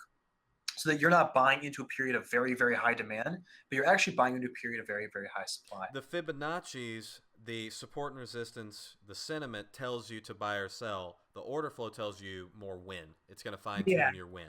you Okay. can use it in other ways too, but the basic sense is just saying, look, in the last 20 minutes, 90% of volume has been buying. Do you want to buy? God, no. Unless it's a breakout. And then you might want to buy a And we retest. go back to Confluence now. Have you seen in some of your trades? I know we're getting in the weeds here, but I just find this stuff fascinating, honestly.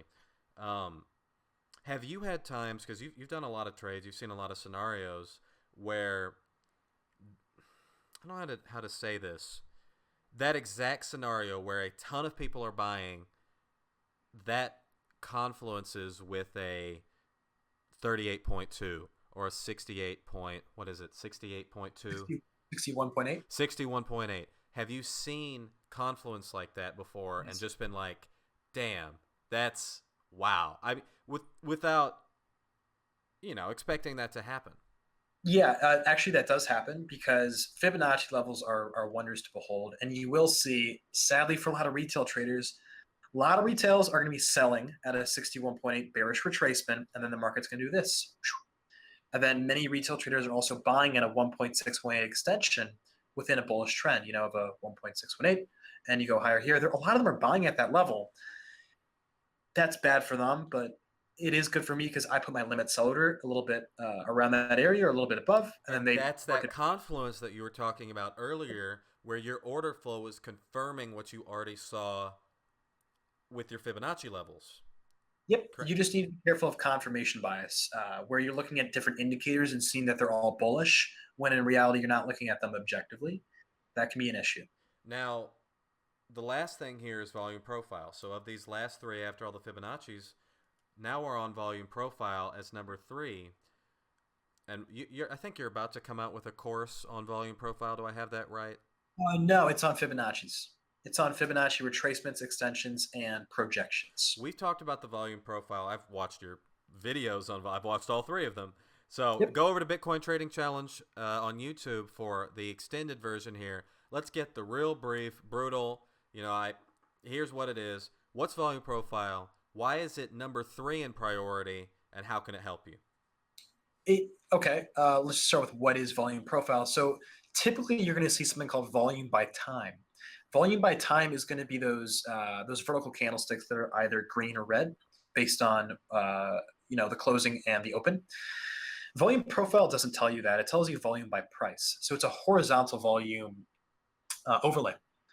And there are a few different ways you can plot it, but I'm just going to be talking about the fixed ranged volume profile where you select the endpoints to calculate those volume values.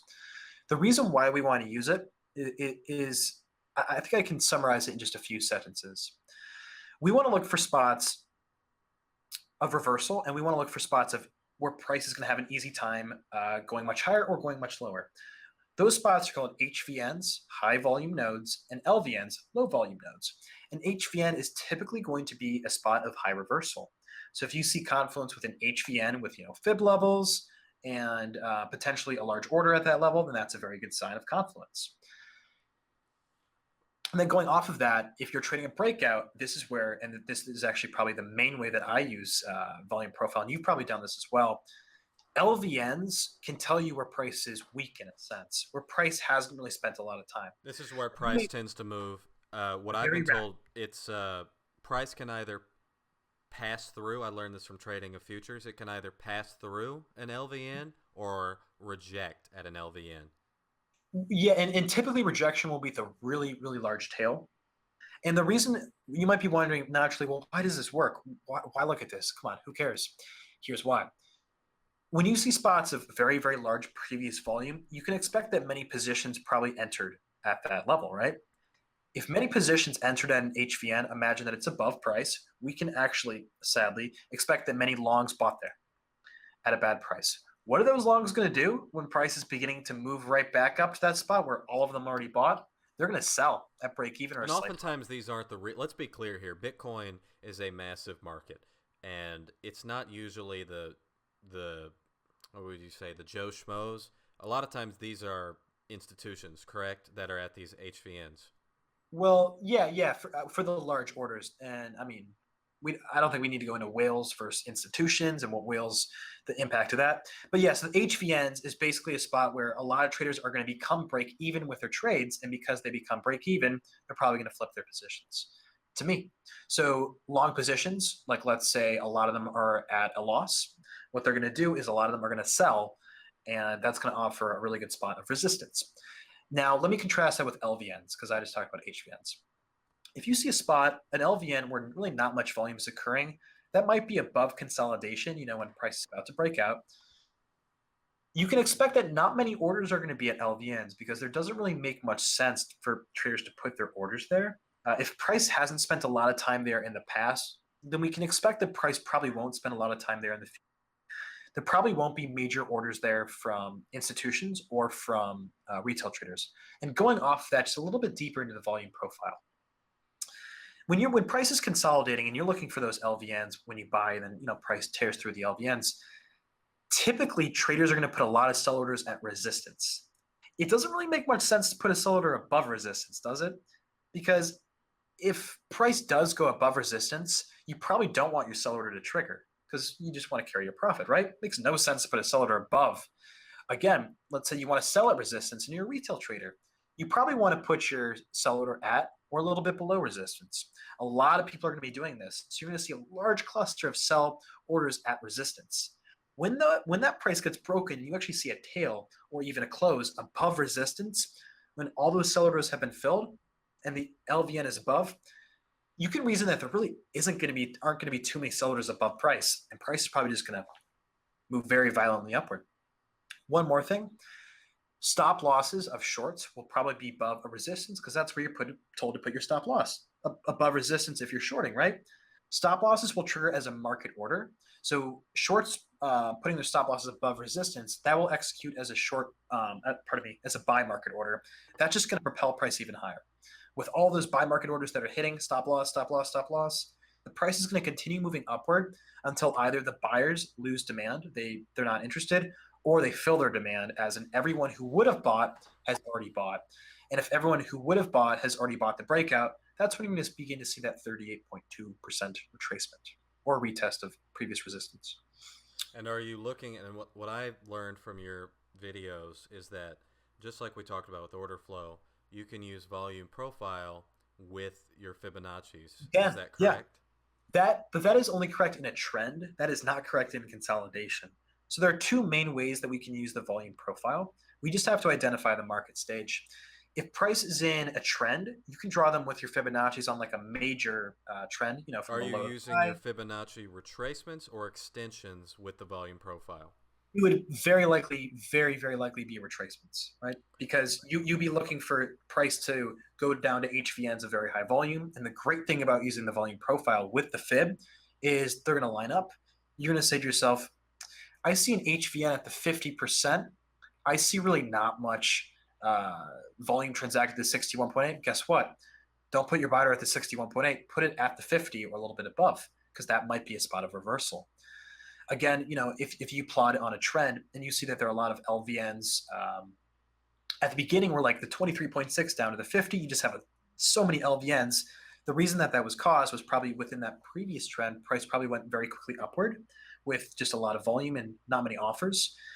Expect price to probably do not put your buy order at the 38.2. Price is probably going to tear past those levels because they're LVNs. And you maybe want to buy it at 61.8 or at a 78.6. Just looking at HVNs of trend. Now, one more thing I do need to say is consolidation is going to be different.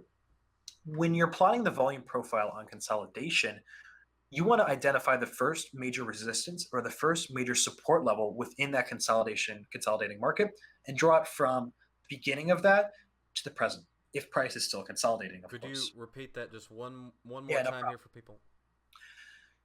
When you're trying to plot the volume profile on consolidation, what you want to do is identify the first major resistance or the first major support level within consolidation. Within consolidation, so it can't. Within So consolidation. oftentimes with consolidation, it'll be if you know what a flag. If you're watching this and you know what a flag is, that's a good sign of consolidation. A flag or a pennant, and So what you're talking about here is you. How different is that from using volume profile in a trending market? Is that I significantly? think what you're thinking about is a weak retracement. So a flag would be a weak retracement where price is weakly moving downward. Consolidation is not the same. Consolidation moves like this. It's sideways, right? So what I'm talking about here is sideways price movement as consolidation. I'm not talking about this because this kind of you would just plot the way that you had said. But when we see this kind of market and consolidating markets are incredibly common, you're typically going to see a very strong uptrend consolidate for a long period of time as people don't really know what to do. And then price is going to probably break out and continue your uptrend, right? What you can do with the volume profile is plot from the first major resistance or the first major support level within that consolidation. And if price is still in consolidation in the present, in the time that you're looking at it, just plot that plot that volume profile to the present time. And that's going to show you the distribution of where a lot of buying and selling had occurred and across different price levels. And then just identify where the LVNs are. And And this is paired with all of our other tools, our yeah, Fibonacci's, our order flow, things like I that. would never use an indicator by itself ever. Okay, so wrapping up here, we've gone through. I have a stack now. I have a stack. We've gone through Fibonacci's and price actions. Run through that. We've gone through volume by price, order flow. We've gone through sentiment. The BF.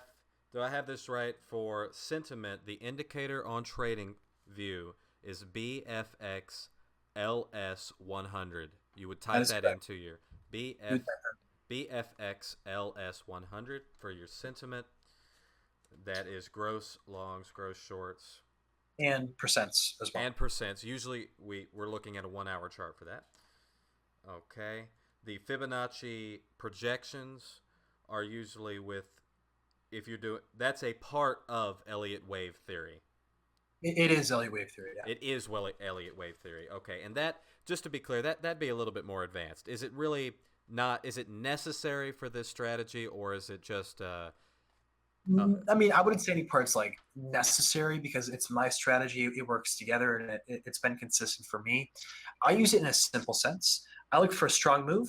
And then what I do is I just plot that strong move's magnitude, the distance. And this is the only Elliott wave theory that you need to use. And then I extrapolate that onto the low of the retracement so that I can have a reasonable sense of how much that next wave is going to. and you're going to be coming out with a video or a course Of showing course, yeah. how you do this. Okay, good. Detailing exactly in writing and in practice examples and interactive examples as well to show people how to do it on themselves. So. Okay, cool. Then we went through order flow, sentiment, and volume profile. Are there any other tools as a part of your strategy that you feel, hey, you need to know this? I would say, well, actually, funny enough, what we haven't talked about is technical indicators at all, like MFI, RSI. We haven't. No, we haven't. No. Ever since I've been watching your training videos, I've been using them less and less. I still pull up my momentum and RSI, but I've been really focused on volume profile, and Fibonacci's. And it's funny, I hardly pull up I'll pull up the RSI, just kind of as a secondary thing. I don't use it really at all. The one indicator that I do find works very well is MFI, also known as money flow on TradingView. The unbounded or the Chaikin? Not the Chaikin, just the regular unbounded. It's bounded 0 to 100. It's oscillating. Okay. Yeah, and that indicator incorporates volume and price movement. So MFI, aka money flow, is actually a really good technical indicator. Besides that, I don't really use too much besides maybe a volatility reader or EFI, like Elder's Force Index, with looking at volume spikes. But no, basically my strategy is more of like a naked price chart kind of and thing. I like that a lot because you got to remember, every guy out there is looking for an indicator that's going to tell them do this, do that, and that's just not going to make you money for the most part. I mean, unless you're selling the signal. Like if you're selling the software yourself, you're going to make money, but I don't think there's any one indicator that's the ticket. I don't know if you. No indicator is going to be 100% ever. And if anyone tells you that an indicator works every time, either they're trying to scam you or they're inexperienced. It's going to be one of those two. And one thing I've noticed going now for a while with you is that this is more of a harmonious strategy than anything I've really ever learned, where it really isn't just slap on 5 indicators No, under your chart and here it is. I mean, I think this is much closer to every indicator is extrapolated from price, as in it's secondary. You would say it's like reading a textbook instead of reading the primary material. Would that be a good yeah, way yeah. to? Technical indicators are also known as lagging indicators, and they're called lagging indicators for a reason. They calculate past movements of price or volume and tell you it. The indicators that you could use offered by other sites like order flow and sentiment are going to be more complicated. I'm not going to lie. Looking at sentiment's way more complicated than looking at RSI. RSI, you could just look at two things: divergence and overbought, oversold.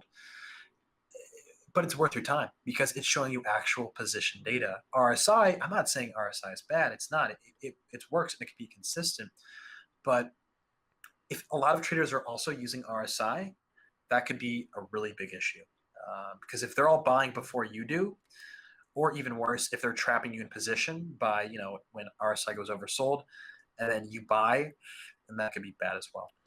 You Oh, need really baseline is with any technical indicator, you need to know why it works. And that's super important. Why does this work? If you can't answer that question to me, I can't see how that technical analysis strategy is going to work. all right. Well, Bennett, we have gone for a while here, and yeah. So please feel free. Is there anything else you would like to add before we wrap up here? No, man, I think we went over it all in I think this is a very hours. thorough interview here. I think that there's an ability to learn a lot here. So, Bennett, where can people find you on YouTube? I'm going to go through all of your sites. So, where can they find you on YouTube? Yeah, so I'm Bitcoin Trading Challenge, as we had talked about before. I also have a website, bitcointradingpractice.com, all one word. And then finally, I'm also currently making a Fibonacci master guide where I'm trying to put all of this Confluence box stuff and Fibonacci.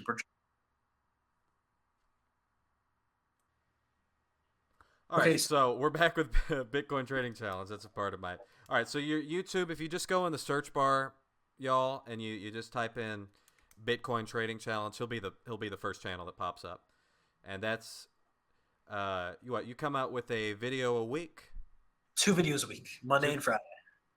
Okay, you've got 2 videos a week, and what's your upcoming video going to be about? Well, that's up to Patreon. I'm going to ask my Patreon what they're looking at and what they want to know more about, and then once they suggest something, I'm going to put it to a vote, and then that'll be the video.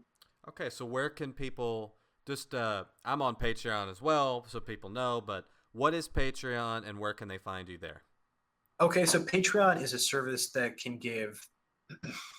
Patreon is a service where creators are given money for different kinds of rewards. So the rewards that I offer are 2 tiers. I offer a voting reward and I offer a suggestion award. And currently I priced them pretty low. Um, Currently voting is at $3 a month if you want to be able to vote, and suggesting is $5 a month if you want to do that. So get them while it's hot.